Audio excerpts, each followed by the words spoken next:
محمد وعلى آله وصحبه وعلى جميع الأنبياء والمرسلين وعلى الملائكة كلهم أجمعين.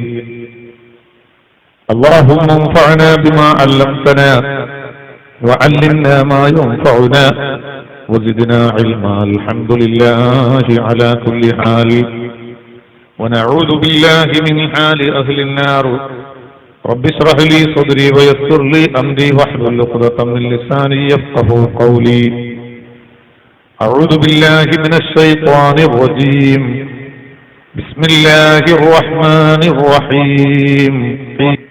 ومن يشاقق الرسول من بعد ما تبين له الهدى ويتبع غير سبيل المؤمنين نوله ما تولى ونصله جهنم وساءت مصيرا.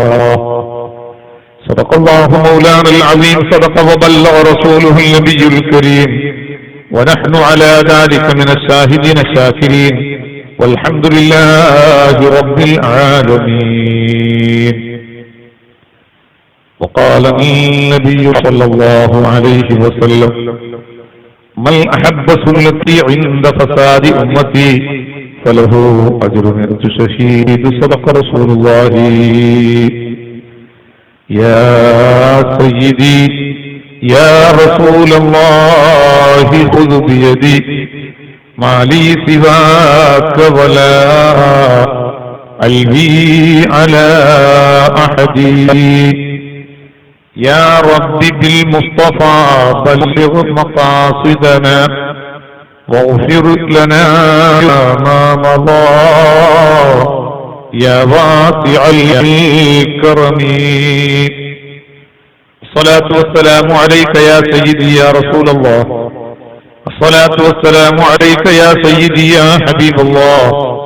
الصلاة والسلام عليك يا سيدي يا خير خلق الله. خذ بيدي قلت حيلتي أدركني. സ്നേഹവും ബഹുമാനവും നിറഞ്ഞ പണ്ഡിതന്മാരെ, പ്രിയപ്പെട്ട മുതഅല്ലിം മുഅല്ലിം സുഹൃത്തുക്കൾ, SYSന്റെയും SSFന്റെയും കർമ്മോത്സുകരായ പ്രവർത്തകന്മാർ, നാട്ടിന്റെ നേതാക്കൾ, മാന്യ സഹോദരി സഹോദരന്മാർ, പിഞ്ചോമറകൾ, യജമാനനായ അല്ലാഹു എളിയവരായ നമ്മുടെ ഈ സംഗമം അവൻ പൊരുത്തപ്പെട്ട ദുനിയാവിലും ആഖിറത്തിലും ഉപകരിക്കുന്ന അമലായി നമ്മിൽ നിന്ന് കബൂൽ ചെയ്യുമാറാകട്ടെ. നമ്മുടെയും നമ്മുമായി ബന്ധപ്പെട്ടവരുടെയും സർവ്വ ദോഷങ്ങളും അല്ലാഹു സന്തോഷത്തോടുകൂടെ വിട്ടുപുറത്ത് മാഫാക്കി തരട്ടെ. ആരോഗ്യത്തോടെ ആഫിയത്തോടെ ത്വാഅത്തിനും ഖിദ്മത്തിനുമുള്ള തൗഫീഖോടെ റബ്ബ് നമുക്കും അവർക്കും ദീർഘായുസ്സ് പ്രദാനം ചെയ്തു വരട്ടെ. മരിക്കുന്ന സന്ദർഭത്തിൽ പൂർണ്ണ ഈമാനോടുകൂടെ സന്തോഷത്തോടെ മരിപ്പിച്ചു മഹാന്മാരോടൊന്നിച്ച് സ്വർഗം സമ്പാദിക്കാൻ ഭാഗ്യം ലഭിക്കുന്ന വിജയികളിൽ അല്ലാഹു നമ്മെ എല്ലാവരെയും ഉൾപ്പെടുത്തി അനുഗ്രഹിക്കുമാറാകട്ടെ.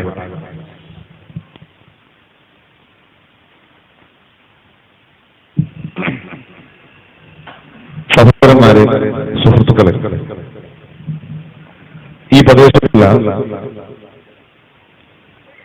SYSന്റെയും SSFന്റെയും പ്രവർത്തകന്മാർ സംഘടിപ്പിച്ച പ്രഭാഷണ വേദിയുടെ 4ാമത്തെ ദിവസമാണ് ഇന്ന്. തുടങ്ങാൻ അല്പം വൈകിപ്പോയി, അതുകൊണ്ട് നിർത്താൻ വൈകിപ്പോന്നുള്ള ടെൻഷൻ ആർക്കും ഇവിടെ ഇൻഷാ അല്ലാഹ് വളരെ ചുരുങ്ങിയ സമയം വിഷയകമായ ചില കാര്യങ്ങൾ മാത്രം ശ്രദ്ധയിൽപ്പെടുത്തി ഞാൻ നിർത്തും. അല്ലാഹു നല്ലത് പറയുവാനും കേൾക്കുവാനും ജീവിതത്തിൽ പകർത്തുവാനും നമുക്ക് തൗഫീഖ് നൽകുമാറാകട്ടെ. വളരെ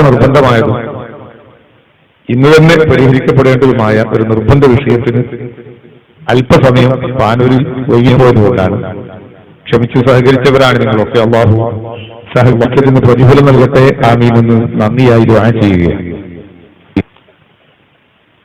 സംഘാടകരുടെ ചർച്ചയ്ക്ക് വിഷയമാക്കാൻ നോട്ടീസിൽ കാണിച്ച വിഷയം മഹാന്മാരുടെ പാത എന്നതാണ്.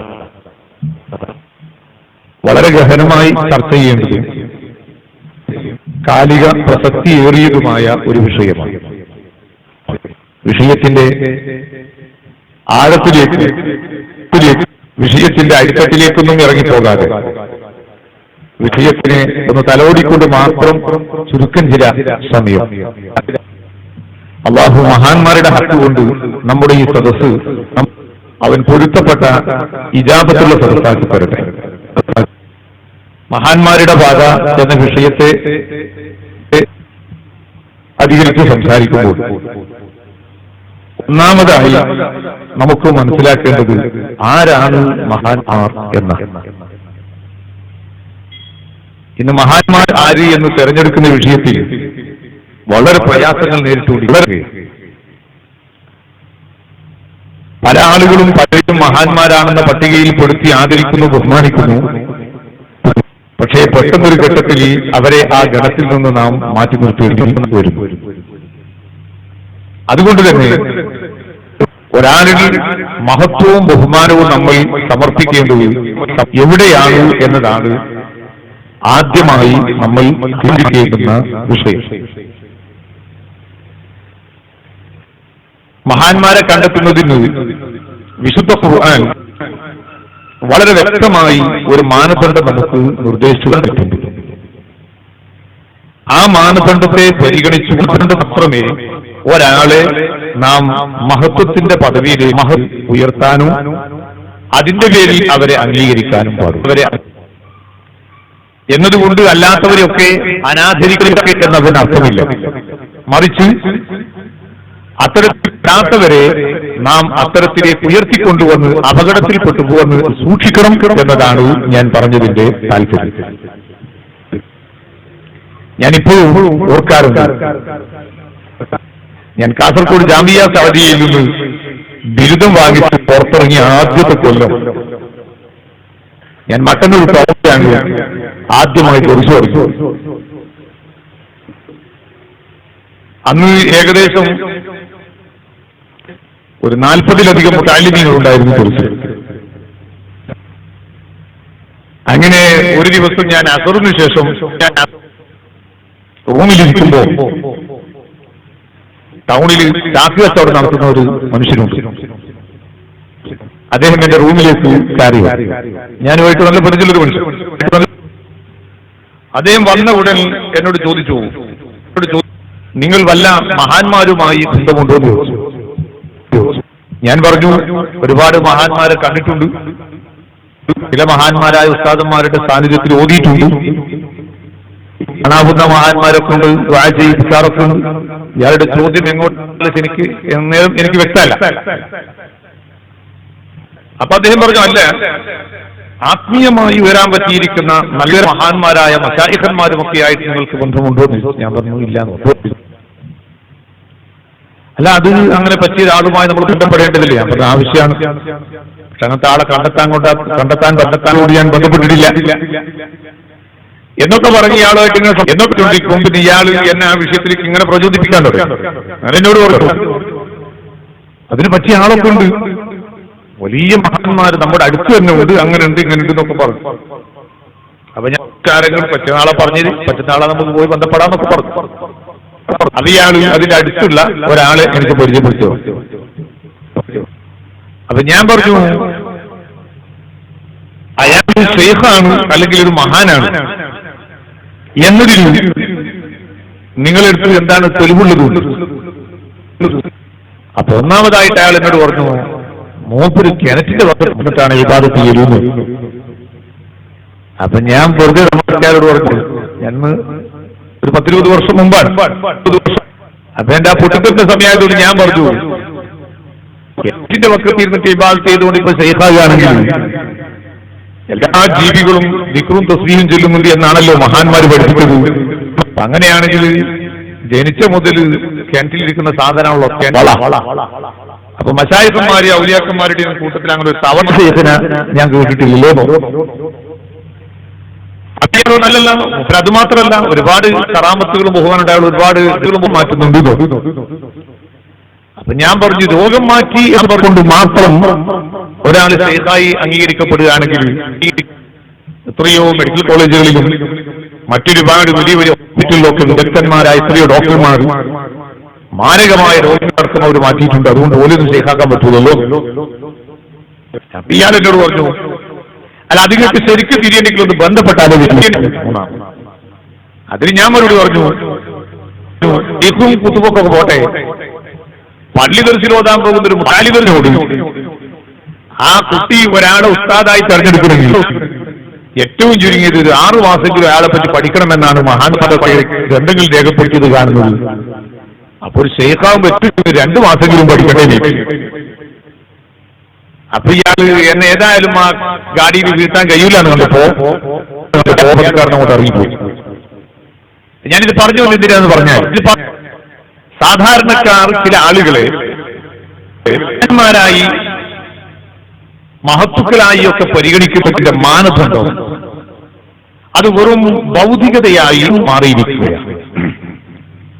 കച്ചവടത്തിൽ ബുദ്ധിമുട്ടി വിഷമിച്ചാലും ഒരാളെടുത്ത് ഒരു കാര്യം പറഞ്ഞപ്പോ അയാൾ ഇന്നത് ചെയ്തു എന്ന് പറഞ്ഞു, കാര്യം സലാമത്തായി. പിറ്റേന്ന് രാവിലെ ആളാരായി? അല്ലെങ്കിൽ ഒരു രോഗിയായ ഒരു മനുഷ്യൻ ഒരാളെടുത്ത് എന്നിട്ടൊരു കാര്യം പറഞ്ഞു, അയാളെ മരുന്ന് നിർദ്ദേശിച്ചു കൊടുത്തു, അത് കിട്ടി.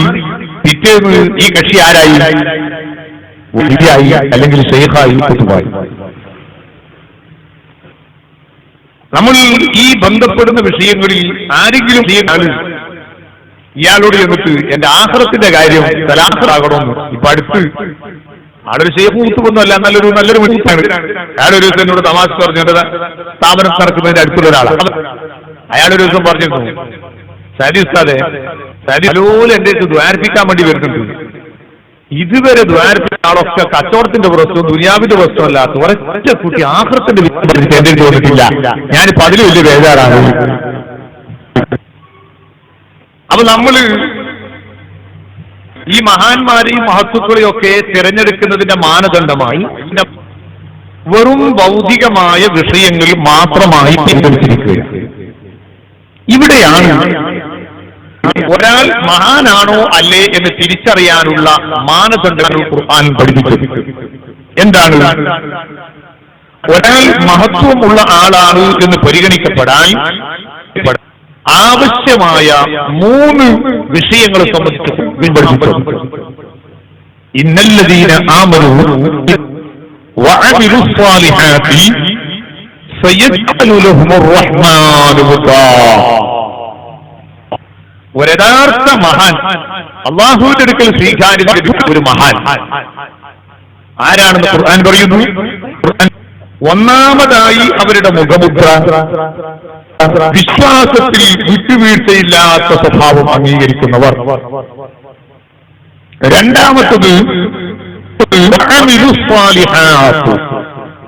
ജീവിതം മുഴുവനും നന്മകൾക്ക് വേണ്ടി വിനിയോഗിച്ചവർ.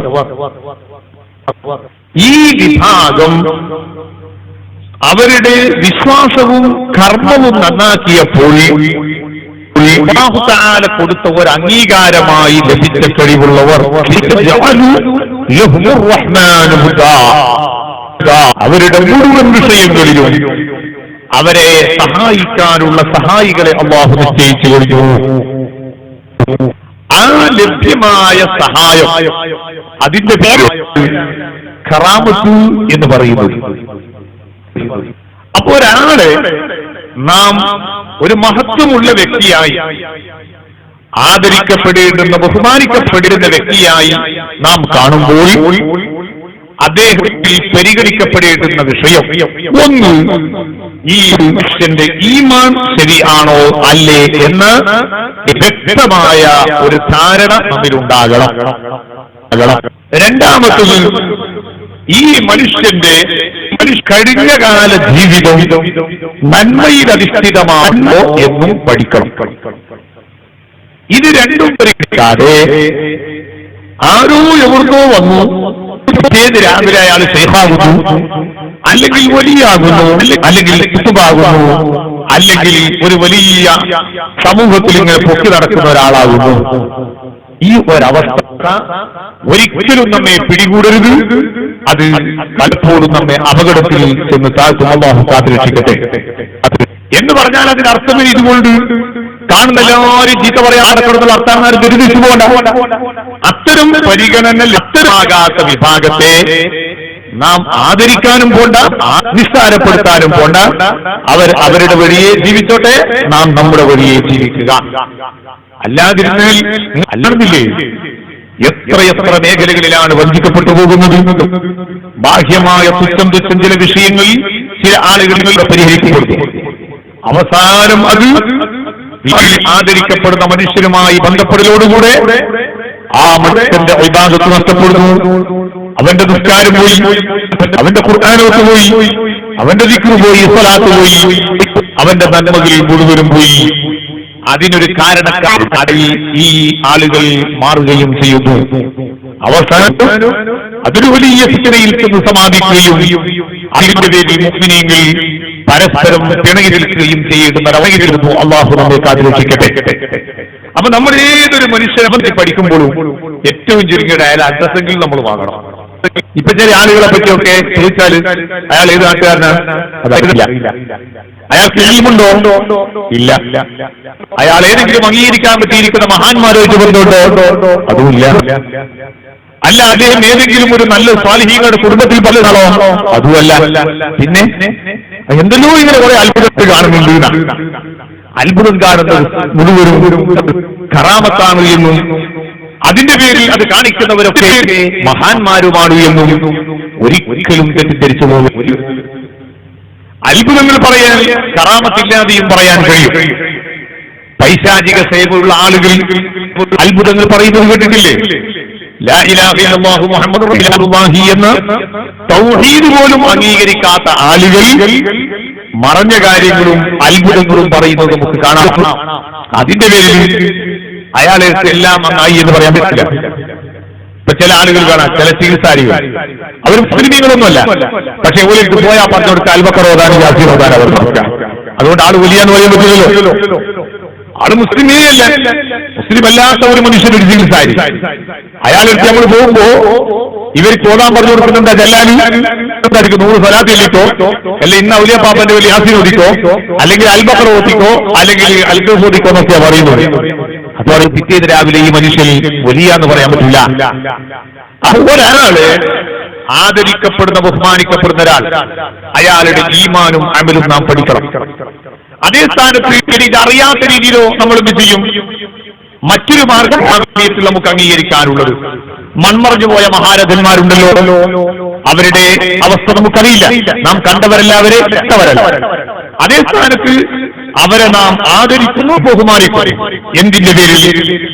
അംഗീകരിക്കാൻ പറ്റിയ സ്വാലിഹീങ്ങൾ അവരെ അംഗീകരിച്ചു എന്ന മാനദണ്ഡം വെച്ചുകൊണ്ട് പൂർവികരായ സലഫു സ്വാലിഹീങ്ങളും പൂർവികരായ മഹാന്മാരും ഈ മൺമറഞ്ഞു കിടക്കുന്ന ആളുകളെ ആദരിക്കുന്നതും ബഹുമാനിക്കുന്നതും സ്നേഹിക്കുന്നതും പരമ്പരാഗതമായി നമുക്ക് ബോധ്യപ്പെട്ട ഒരു വിഷയം എന്ന രീതിയിൽ സ്വാലിഹീങ്ങളോടുള്ള ഇത്തിബാഅ് എന്ന രീതിയിലും മഹത്തുക്കളെ നാം ആദരിക്കും. ഇത് രണ്ടും അല്ലാത്ത മറ്റേതെങ്കിലും ഒരു മാനദണ്ഡം വെച്ചുകൊണ്ട് ഒരാളെ മഹാന്മാരുടെ ഗണത്തിൽ പെടുത്തി ചർച്ച ചെയ്യപ്പെടുന്ന ഒരവസ്ഥയിലേക്ക് നാം പോകുന്നത് സമൂഹത്തിന് വലിയ വിപത്തുണ്ടാക്കുമെന്ന് ഞാൻ സാന്ദർഭികമായി ഓർമ്മപ്പെടുത്തുന്നു. അത് പറയാനുള്ള കാരണം ഇന്ന് കാണുന്നതൊക്കെ കറാമത്താണ്. ഞങ്ങളുടെ നാട്ടിൽ കുറച്ച് ജമാഅത്ത് ഇസ്ലാമിക്കാരുണ്ട്. അപ്പോൾ ഔലിയാക്കന്മാരെ എതിർത്തും സ്വാലിഹീകളെ എതിർത്തും ഒക്കെ എതിർത്തിങ്ങനെ നടക്കുന്നവരാ. അപ്പോഴാണ് മഞ്ചേരിയിൽ ഏതൊരു ഡോക്ടർ ഇവർ കേൾക്കുന്നത്. ഇവര് കുറെ ആള് ഷുഗർ കംപ്ലൈന്റിന്റെ ആൾക്കാർ. ജമാഅത്ത് ഇസ്ലാമി മുജാഹിദൊക്കെ ആരും തന്നെ ഷുഗർ പറഞ്ഞല്ല. കാരണം കുറച്ച് പണയിൽ കുടിച്ച് വെറുതെ ഷുഗർ കുടിച്ചാണ് പോകും. ഏതായാലും ഷുഗർ കംപ്ലൈന്റ് ആരാ. അപ്പൊ അതുപോലത്തെ പല അസ്വസ്ഥതയ്ക്ക് ഇവർക്ക് ഉണ്ടായിട്ട് ആരോ പറയുന്നത് ഇങ്ങനെ ഒരു ഡോക്ടർ ഉണ്ട്, ഡോക്ടർ ചികിത്സ പോയ ആളുകളുടെ കയ്യിൽ ഒരു ഞരമ്പ് പിടിക്കലാണ് എല്ലാം മാറുന്നത്. ഇത് കേട്ടപ്പോ ഇങ്ങനെ രോഗം വന്നാൽ പിന്നെ കറാമത്ത് മുജിദത്തെല്ലാം പിന്നെ വേറെ ആവില്ല, പാഞ്ഞു വിവരം. അപ്പൊ ഇതിനിടെ ഒരു കല്യാണം പറയെ പോയപ്പോ ജമാഅത്തെ ഇസ്ലാമിക്കാർ എന്നെ 2 കെട്ടി നിങ്ങൾക്ക് ഈനാക്കാണെങ്കിൽ സുന്നി ആകലാന്ന് ഒരു വിഭാഗം. അപ്പൊ എന്താ അതിൽ നല്ല ഔലിയാക്കന്മാരെ കറാമത്തും ഔലിയാക്കളെ മുഴുവത്തും കൊണ്ടാണ് രക്ഷപ്പെടുന്നത്. നിങ്ങളിത് ഏതോ ഒരാൾ നിയമം പിടിക്കുമ്പോഴത്തേക്ക് രോഗം മാറി ഇതേത്തെ ചികിത്സയാണ് ജോലി തന്നെ രണ്ട് തട്ടികൾ. ഞാനിത് പറഞ്ഞു വരുന്നത് നരമ്പ് പിടിച്ചിട്ട് മാറുന്നത്, വേടിയെങ്കിലും തൊട്ടിട്ട് മാറുന്നത്, അല്ലെങ്കിൽ വേടി തടയിട്ട് മാറുന്നത്, ഇങ്ങനത്തെ ഒരു ബാഹ്യമായ പോളിസി മാത്രം അംഗീകരിച്ചുകൊണ്ട് ആളുകളുമായി നാം അഭേദ്യമായ അമിതമായ ബന്ധം സ്ഥാപിക്കുകയും അത് നമ്മുടെ ഈമാൻ നഷ്ടപ്പെട്ടു പോകാൻ കാരണമായി തീരുകയും ചെയ്യരുത്. അതിന്റെ പേരിലാണ് ഞാൻ വളരെ ഗൗരവത്തോടുകൂടെ ഈ വിഷയം നിങ്ങളെ ബോധ്യപ്പെടുത്തുന്നത്. ഒന്നാമതായി മഹാന്മാർ പരിഗണിച്ചിരിക്കുന്ന വിഷയം ഈമാനിനെ പരിഗണിക്കലാണ്. ഇങ്ങനെ കുറെ ഡ്യൂപ്ലിക്കേറ്റ് ഇറങ്ങിയതുകൊണ്ട് ചില ആളുകൾ പറഞ്ഞു അങ്ങനെ മഹാന്മാർ തന്നെയില്ല. ഡ്യൂപ്ലിക്കേറ്റ് ഇറങ്ങുമ്പോഴത്തൊക്കെ ഒറിജിനൽ ഇല്ല എന്ന് പറഞ്ഞാൽ അവരെക്കാളും വലിയ വിവരദോഷികൾ അള്ളാന്റെ ലോകത്ത് വേറെ ഉണ്ടാവുമോ? ഒരുപാട് ഡോക്ടർമാരുണ്ട്, MBBS ആണ് അവരുടെ ടൈറ്റിൽ. അപ്പോഴാണ് മാക്കൂൽ കുടിയെടുത്ത് പാനൂരിൽ നിന്ന് ഒരു ഡോക്ടർ അറസ്റ്റ് ചെയ്യും. എന്താ അറസ്റ്റ്? ഇയാളുടെ MBBS സർട്ടിഫിക്കറ്റ് ഡ്യൂപ്ലിക്കേറ്റ് ആണ്. പിറ്റേന്ന് രാവിലെ പാനൂർ ടൗണിൽ ഒരു പ്രകടനം. എല്ലാ ഡോക്ടർമാരും കള്ളന്മാരാണ്, അതുകൊണ്ട് ഒരു MBBS ഡോക്ടർമാരെ കൊണ്ടുപോകാൻ പാടില്ല. അയാൾ അടുത്ത ടിക്കറ്റ് ബസ്സിന് ടിക്കറ്റ് എടുക്കുക, കുതിരവട്ടത്തോ പൂമ്പലത്തോ കൊണ്ടുപോകാന്നല്ലാതെ എവിടെയെങ്കിലും ഒരു ഡ്യൂപ്ലിക്കേറ്റ് ഇറങ്ങുമ്പോഴത്തേക്ക് ഒറിജിനലെ നശിപ്പിക്കുക എന്ന് പറയുന്നതും ബുദ്ധിയുള്ള ആളുകൾക്ക് യോജിച്ചത് അല്ല. ഡ്യൂപ്ലിക്കേറ്റായി മനസ്സിലാക്കാൻ കഴിയണം, ഒറിജിനലായി മനസ്സിലാക്കാൻ കഴിയണം. അതിന് അത് വേർതിരിക്കാനുള്ള കഴിവ് നാം ആർജിച്ചവരാകണം. നിങ്ങൾ ആലോചിച്ചു നോക്കൂ, വിശുദ്ധ ഖുർആനിൽ വളരെ വ്യക്തമായി പഠിപ്പിച്ചൊരു സത്യമുണ്ട്. അല്ലാഹു നരകത്തിന് വേണ്ടി മാത്രം സൃഷ്ടിക്കപ്പെട്ട ഒരു ടീം. ആ ടീമിന്റെ പ്രത്യേകത എന്താ ഖുർആൻ പറഞ്ഞറിയോ? വമൻ യുശാഖിഖിർ റസൂല മിൻ ബഅദി മാ തബയ്യന ലഹുൽ ഹുദാ വയത്തബിഉ ഗൈറ സബീലിൽ മുഅ്മിനീൻ നുവല്ലിഹി മാ തവല്ലാ വനുസ്ലിഹി ജഹന്നം വസാഅത് മസീറാ. ഏതെങ്കിലും ഒരു മനുഷ്യൻ പ്രവാചകശ്രേഷ്ഠനായ മുഹമ്മദ് റസൂലുള്ളാഹിന്റെ പേര് പറഞ്ഞിട്ട് സലാത്തില്ലാത്ത ഓനക്കാളും വലിയ ബഹീൽ അള്ളാന്റെ ലോകത്ത് വേറെ ആരില്ല എന്നാണ്. അള്ളാഹു മനസ്സിലാക്കട്ടെ. മഹാനായ സയ്യിദുൽ വറ മുഹമ്മദ് റസൂലുള്ളാഹി സ്വല്ലല്ലാഹു അലൈഹി വസല്ലമ തങ്ങൾ അവിടുത്തെ വ്യക്തിത്വവും അവിടുത്തെ സന്മാർഗവും ഒരാൾക്ക് ബോധ്യപ്പെട്ടതിന് ശേഷം ഒരാൾ പ്രവാചകനെ എതിർക്കുന്നവനായി മാറിയാൽ, രണ്ടാമത് പറയുന്നു മഹാന്മാരായ മുഅ്മിനീങ്ങളെ അവഗണിച്ചുകൊണ്ട് മറ്റൊരു മാർഗത്തെ ഒരുത്തൻ അവലംബിക്കുകയും ചെയ്താൽ, ഖുർആൻ പറഞ്ഞതെന്താണ്? അവനെ തിരിഞ്ഞ വഴിക്കേക്ക് നാം അങ്ങ് തിരിച്ചുവിട്ടേക്കും. പക്ഷേ അവന്റെ അന്ത്യാഭയം എവിടെയാണെന്ന് അറിയുമോ?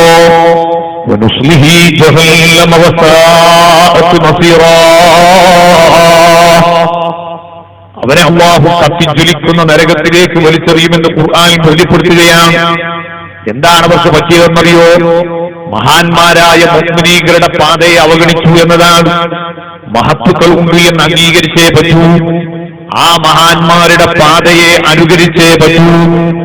അംഗീകരിക്കാതെ അവഗണിക്കുന്നവർ അവന്റെ അന്ത്യാഭയം കത്തിജ്വലിക്കുന്ന നരകമാണെന്ന് ഖുർആൻ ബോധ്യപ്പെടുത്തുന്നു.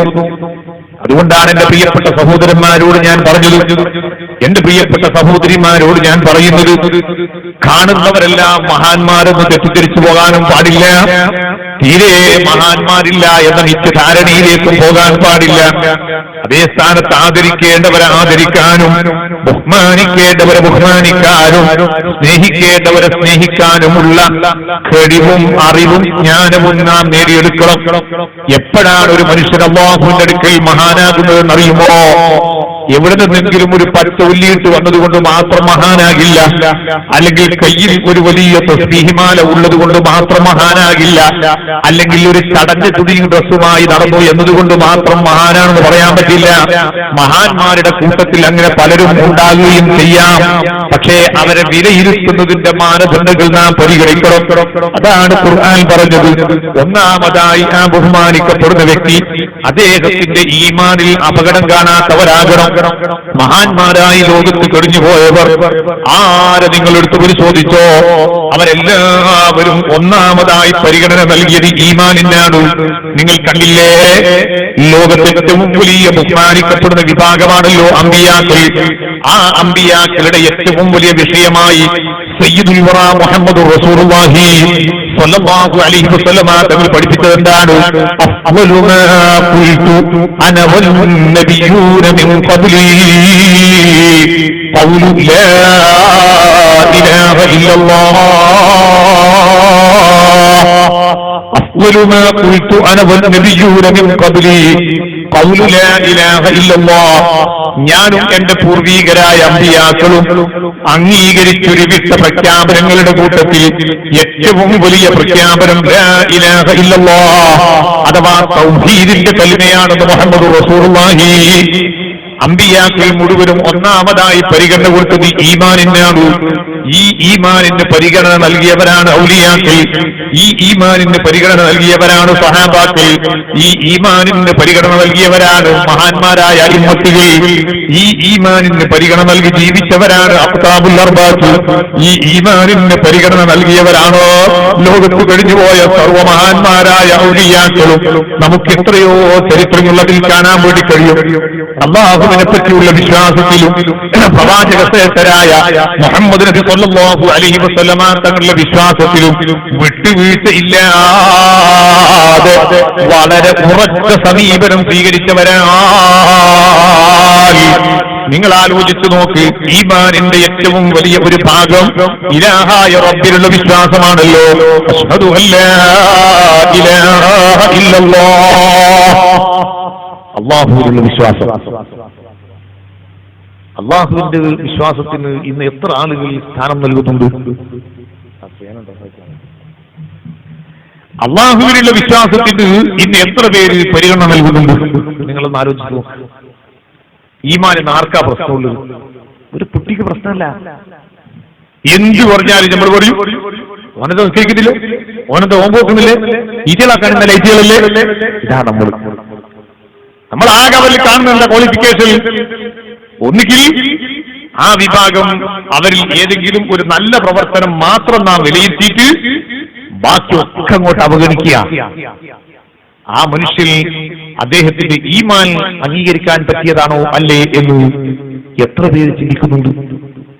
ഒരു സംഘടനയിലേക്ക് നമ്മൾ പോകുമ്പോ, ഒരു വ്യക്തിയുമായി നാം ആത്മീയ ബന്ധം സ്ഥാപിക്കുമ്പോൾ ആ മനുഷ്യന്റെ ഈമാനിനെ പറ്റി വ്യക്തമായ ഒരു ധാരണ നമുക്കുണ്ടാകണം. അല്ലാതിരുന്നാൽ നമ്മുടെ ഈമാൻ പോക്കറ്റടിക്കപ്പെട്ടു പോകും. അല്ലാഹു കാത്തിരക്ഷിക്കട്ടെ. നിങ്ങൾ കണ്ടോ, മഹാനായ അധിപനായ അല്ലാഹുവിനെ പറ്റി ഇന്ന് എന്തൊക്കെ വികൃതമായ ചിന്തകളാണ് ലോകത്ത് പ്രചരിപ്പിക്കുന്നത് അല്ലേ? ഈ കൂട്ടത്തിൽ 40, 50, 60, 70 ഒക്കെ വയസ്സ് കഴിഞ്ഞ ആളുകളും ഈ കൂട്ടത്തിലുണ്ടാകും. എന്റെ പ്രസംഗം കേൾക്കുന്ന എന്റെ പ്രിയപ്പെട്ട ഉമ്മ പെങ്ങന്മാരുടെ കൂട്ടത്തിലുണ്ടാകും. എങ്ങനെയാണ് അല്ലാഹുവിനെ പറ്റി നമ്മൾ വിശ്വസിച്ചത്? പണ്ടേ പഠിച്ചു വന്നത് കൈയില്ലാതെ കൊടുക്കുന്നവൻ, കണ്ണില്ലാതെ കാണുന്നവൻ, കാതില്ലാതെ കേൾക്കുന്നവൻ ഇല്ലേ?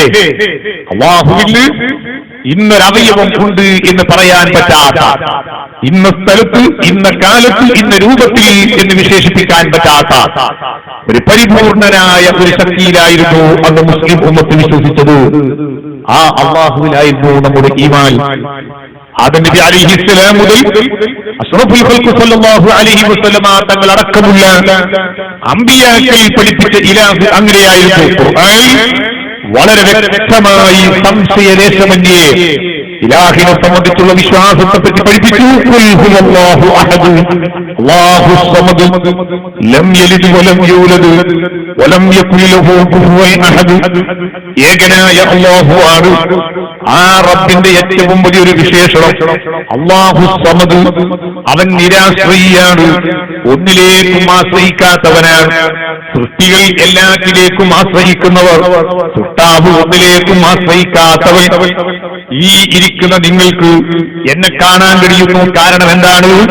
നിങ്ങൾക്ക് അല്ലാഹു കാണാനുള്ള കണ്ണ് തന്നതുകൊണ്ടാണ്. ആ കണ്ണ് തന്നിട്ടില്ലെങ്കിൽ നിങ്ങൾക്ക് കാണാൻ കഴിയില്ല. ഞാൻ നിങ്ങളെ കാണുന്നു, എനിക്ക് കാണാൻ അല്ലാഹു കാഴ്ച തന്നതുകൊണ്ട്. ഈ കണ്ണിന്റെ കാഴ്ചയെങ്ങാനും അല്ലാഹു നമ്മിൽ തിരിച്ചെടുത്താലോ നമ്മൾ ഒരിക്കലും മറ്റൊന്നിനെ കാണുന്നില്ല. അപ്പോൾ നാം ഒന്നാമതായി അല്ലാഹുവിലേക്ക് ആശ്രയിച്ചു, രണ്ടാമതായി അവൻ തന്നിരിക്കുന്ന അവയവമാകുന്ന കണ്ണിലേക്ക് നാം ആശ്രയിക്കുകയാണ് കാണാൻ. ഞാൻ പറയുന്നത് നിങ്ങൾ കേൾക്കുന്നു, കാരണം കേൾക്കാനുള്ള കാതല്ലാഹു നിങ്ങൾക്ക് നൽകിയത് കൊണ്ടാണ്. നിങ്ങൾ പറയുന്നത് ഞാൻ കേൾക്കുന്നു, എനിക്ക് ആ സൗകര്യമുള്ളതുകൊണ്ട്. ഞാൻ നിങ്ങളിലേക്ക് കൈ ചൂണ്ടുന്നു, എനിക്ക് അല്ലാഹു കൈ തന്നതുകൊണ്ട്. നമുക്ക് എഴുന്നേൽക്കാനും നടക്കാനും കഴിയുന്നു, കാല് തന്നതുകൊണ്ട്. നമുക്കിരിക്കാൻ കഴിയുന്നു, ഒരു ഇരിപ്പിടം അവിടെ സംവിധാനിച്ചതുകൊണ്ട്. ഇങ്ങനെ നമ്മൾ എല്ലാ വിഷയത്തിലേക്കും ഒന്നല്ലെങ്കിൽ ഒന്നിലേക്ക് ആശ്രയിക്കുന്നവരാണ്. എന്നാൽ സൃഷ്ടാവായ അല്ലാഹുവിന്റെ വിശേഷണമോ അല്ലാഹു സമദ്, അവൻ നിരാശ്രയിയാണ്, ഒന്നിലേക്കും ആശ്രയിക്കാത്തവനാണ്. അല്ലാഹുവിനെ കാണാൻ കണ്ണു വേണമെന്ന് നമ്മൾ വാദിച്ചാൽ പടച്ച റബ്ബിന്റെ കഴിവ് ആ കണ്ണിൽ ഒതുങ്ങിയവനായി മാറി. കേൾക്കാൻ കാതുള്ള വേണമെന്ന് ചിന്തിച്ചാൽ പടച്ച റബ്ബിനെ കേൾക്കാനുള്ള കാത് കൊടുത്തവൻ ആരാണ്? പടച്ച റബ്ബിനെ കാണാനുള്ള കണ്ണു കൊടുത്തവൻ ആരാണ്? പടച്ച റബ്ബിനെ കൊടുക്കാനുള്ള കൈ കൊടുത്തതാരാണ്? പടച്ച റബ്ബിനെ ചലിക്കാൻ കാല് കൊടുത്തതാരാണ്? ഈ റബ്ബിനേക്കാൾ മുമ്പ് മറ്റൊരു റബ്ബുണ്ടെന്ന് സമ്മതിക്കേണ്ടി വരും. അല്ലെങ്കിൽ ഈ റബ്ബ് ഈ അവയവങ്ങളിലേക്കൊക്കെ ആശ്രയിക്കുന്നവരാണെന്ന് സമ്മതിക്കേണ്ടി വരും. അതുകൊണ്ട് തന്നെ മഹാന്മാരായ അമ്പിയാക്കൾ, ലോകത്ത് കഴിഞ്ഞുപോയ സർവ്വസാലിഹീങ്ങളും ഖാലിഖായ റബ്ബിനെ പരിചയപ്പെടുത്തിയപ്പോ അവന്റെ ഏറ്റവും വലിയ വിശേഷണമായി പഠിപ്പിച്ചത് സമദാണ്. അല്ലാഹു ഒന്നിലേക്കും ആശ്രയിക്കാത്തവനാണ്. ഇങ്ങനത്തെ ഒരു റബ്ബിനെയാണ് സഹാബത്ത് പഠിച്ചത്. ആ ഒരു റബ്ബിനെയാണ് അയിമ്മത്തുകൾക്ക് കൈമാറിയത്. അങ്ങനത്തെ ഒരു റബ്ബിനെയാണ് ഔലിയാക്കൾ ഏറ്റുവാങ്ങിയത്. ആ ഒരു റബ്ബിനെയാണ് ലോക മുസ്ലിമീങ്ങൾ പരിചയപ്പെട്ടത്. അങ്ങനത്തെ ഒരു ഇലാഹി വിശ്വാസത്തിലാണ് ലോക മുസ്ലിമീങ്ങൾ വിശ്വാസം അർപ്പിച്ചത്. ആ ഇലാഹായ റബ്ബിനെ ലോകത്ത് പരിചയപ്പെടുത്താനും ആ വിശ്വാസത്തിൽ ഉറച്ച ഒരു തീരുമാനത്തിൽ നിൽക്കാനും സാധിച്ചവരാണ് മഹാന്മാർ. എന്നാൽ അതേ റബ്ബിനെ പറ്റി നിങ്ങൾ കേൾക്കുന്നില്ലേ? മുസ്ലിമീങ്ങൾക്കിടയിൽ തന്നെ പ്രവർത്തിക്കുന്ന ഞങ്ങളാണ് യഥാർത്ഥ ഇസ്ലാമിസ്റ്റുകളെന്ന് അവകാശപ്പെടുന്ന ഒരുപാട് പുതിയ പുതിയ ചിന്താഗതിക്കാർ വന്നു. ഒരു ഭാഗത്ത് മുജാഹിദ് വിഭാഗം, മറ്റൊരു ഭാഗത്ത് ജമാഅത്തെ ഇസ്ലാമിക്കാർ, വേറൊരു ഭാഗത്ത് തബ്ലീഗ് ജമാഅത്ത്, മറ്റൊരു ഭാഗത്ത് ഇതെല്ലാം കൂടി കൂട്ടിക്കുഴക്കുന്ന അബിൽഗോഴ്ച പോലത്തെ വേറൊരു കമ്പനി. ഇതിന്റെ മധ്യത്തിൽ സുന്നികൾ. ഇങ്ങനെ കുറെ ആളുകൾ വന്നു. എന്നാൽ സുന്നികൾ അല്ലാത്ത മുഴുവൻ ആളുകളും ഈ വിശ്വാസത്തെ ഗൗരവമായി എടുക്കാത്തവരായിട്ടാണ് നമുക്ക് കാണുന്നത്. ഖാലിഖായ റബ്ബിന് കൈയുള്ളവരാണെന്ന് അവർ വാദിക്കാൻ തുടങ്ങി. അവന് കയ്യും കാലും കള്ളും മൂക്കുമെല്ലാം ഇവർ സമർപ്പിക്കാൻ വേണ്ടി തുടങ്ങി. എത്രത്തോളം എന്നറിയുമോ? ഒരു ഘട്ടത്തിൽ അവർ എഴുതി അല്ലാഹുവിനിക്ക് രണ്ട് കൈയുമുണ്ടെന്ന്, ഇടത്തേതുണ്ട് വലത്തേതുണ്ട്. പിന്നെ പറഞ്ഞു ഇല്ല, അള്ളാഹ്ക്ക് വലത്തുഭാഗത്ത് മാത്രമേ രണ്ട് കൈയുണ്ട്, രണ്ടും വലത്തുഭാഗത്താണ്. പിന്നെ പറഞ്ഞു അല്ല, അള്ളാഹ്ക്ക് രണ്ട് കൈയുണ്ട്, പക്ഷേ രണ്ടും ഇടതുഭാഗത്താണ്. ഇപ്പൊ പറയുന്നു അല്ല, ഒരു കൈയേ ഉള്ളൂ, അത് ഇടതുഭാഗത്താണ് എന്നാണ്. ഇങ്ങനെ ആഴ്ചക്കും മാസങ്ങൾക്കും മാറി മാറി അള്ളാഹ്ക്ക് രണ്ട് കൈയും ഒരു കൈയും ഇങ്ങനെ കാലും കണ്ടുമൊക്കെ സങ്കല്പിച്ച് ലോകത്തിൽ കഴിഞ്ഞുപോയ അമ്പിയാക്കൾ കേട്ടിട്ടില്ലാത്ത, ഔലിയാക്കൾ പഠിച്ചിട്ടില്ലാത്ത, ലോക മുസ്ലിമീങ്ങൾ ഇതുവരെ കേട്ടിട്ടില്ലാത്ത ഇങ്ങനത്തെ ഒരു പടച്ച റബ്ബിനെ ലോകത്തിന് പരിചയപ്പെടുത്തി കൊടുക്കുമ്പോ ആഖിറം പേടിക്കുന്ന മുസ്ലിമേ, ജീവിതം ദുനിയാവല്ല, എനിക്ക് ഏറ്റവും വലുത് ഖബറാണ്, മഹ്ശറയാണ്, അവിടെയുള്ള രക്ഷയാണ്. ഇനി ചിന്തിക്കുന്ന എന്റെ മുഅ്മിനീങ്ങളോട് ഞാൻ ചോദിക്കട്ടെ, നമുക്കെല്ലാ കഴിവും തന്നനുഗ്രഹിച്ച അധിപനായ റബ്ബിനെ ലോകത്ത് ഈ രീതിയിൽ വികൃതമാക്കുമ്പോൾ കേട്ടിരിക്കാൻ നിന്റെ മനസ്സിന് സമാധാനം കിട്ടുന്നുണ്ടോ? ഈ ആശയം പഠിപ്പിക്കുന്ന മുജാഹിദുകാരനെയും ഈ ആശയം പഠിപ്പിക്കുന്ന ജമാഅത്തെ ഇസ്ലാമിക്കാരനെയും നമ്മുടെ വീട്ടിലേക്ക് പുതിയാപ്പിളമാരായി കൊണ്ടുവരുന്നതിന് വെപ്രാളമില്ല. നമ്മുടെ നാട്ടിൽ പുതിയാപ്പിളയായി കൊണ്ടുവരുന്നതിന് പ്രയാസമില്ല. നമ്മുടെ കുടുംബക്കാർ അങ്ങനെയായി മാറുന്നതിന് നമ്മുടെ പ്രശ്നമില്ല. അങ്ങനത്തെവരുടെ ദുഷിച്ച ചിന്തകളെ ഏതെങ്കിലും ഒരു പാവപ്പെട്ട ഉസ്താദ് എതിർത്തു പോയാലോ, ഈ മൊയ്ലാമാർക്ക് ഇതല്ലാത്ത വേറെന്താ പണി?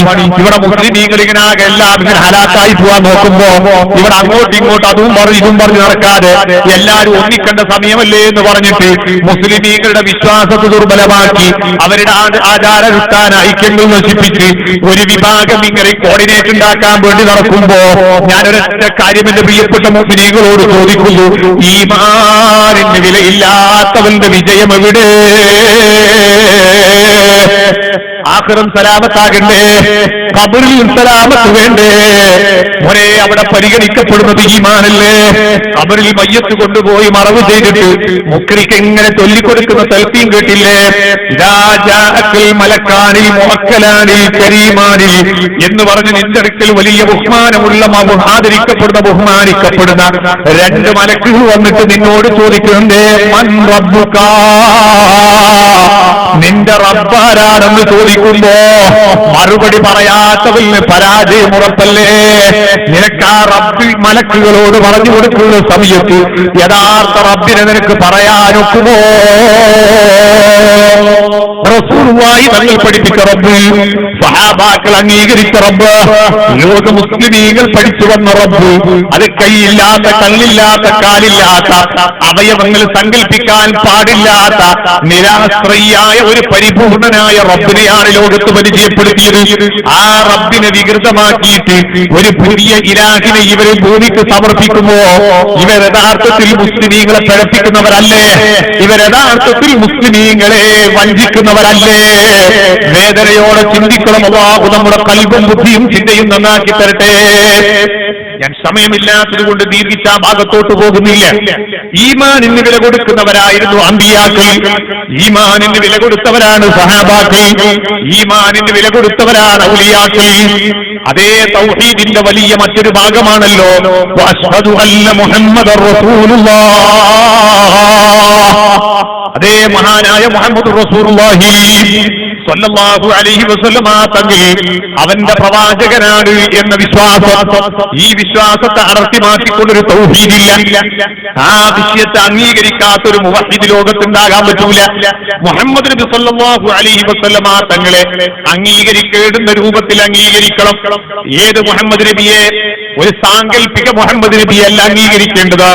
പടച്ച റബ്ബ് പഠിപ്പിച്ച മുഹമ്മദ് നബിയുണ്ട്, സഹാബാക്കൾ അംഗീകരിച്ചൊരു മുഹമ്മദ് നബിയുണ്ട്, ലോക മുസ്ലിമീങ്ങൾ അംഗീകരിച്ചൊരു മുഹമ്മദ് നബിയുണ്ട്. ആ മുഹമ്മദ് നബിയെ ആയിരിക്കണം നാം അംഗീകരിക്കേണ്ടത്. ഏതാണ് ആ പ്രവാചകനായ മുഹമ്മദ് നബി?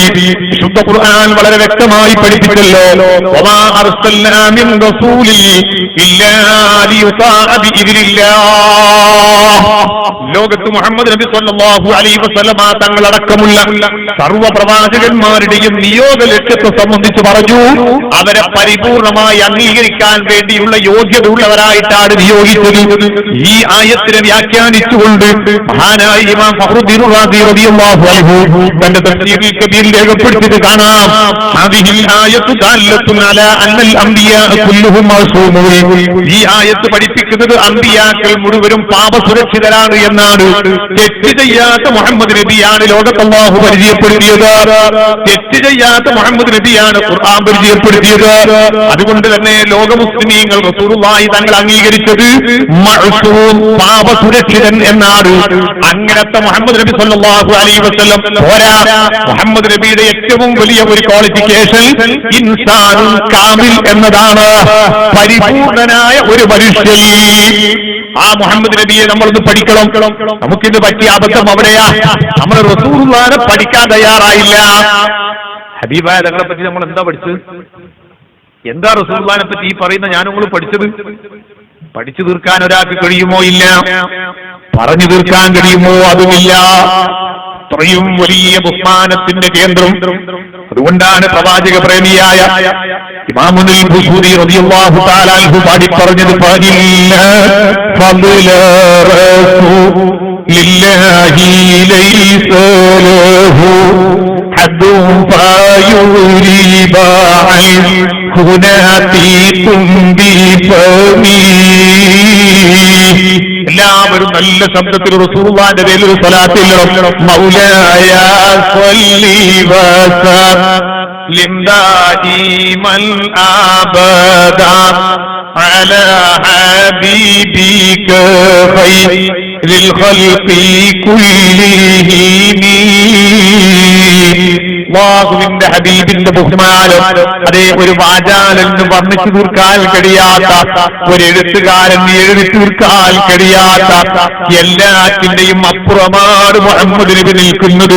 അതുകൊണ്ട് മുഹമ്മദ് നബിയെ പറ്റി നീ എന്ത് വർണ്ണിച്ചാലും അത് പരിധിക്കപ്പുറത്തല്ല.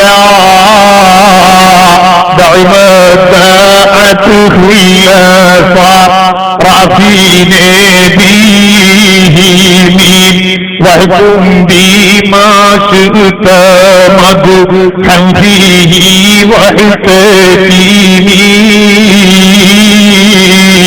مولاي صل وسلم دائما أبدا على حبيبك خير الخلق كلهم.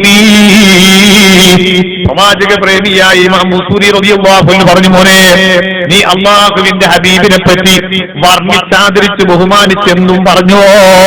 പക്ഷേ ഒരൊറ്റ ഒന്ന് മാത്രം പറയാൻ പാടില്ല.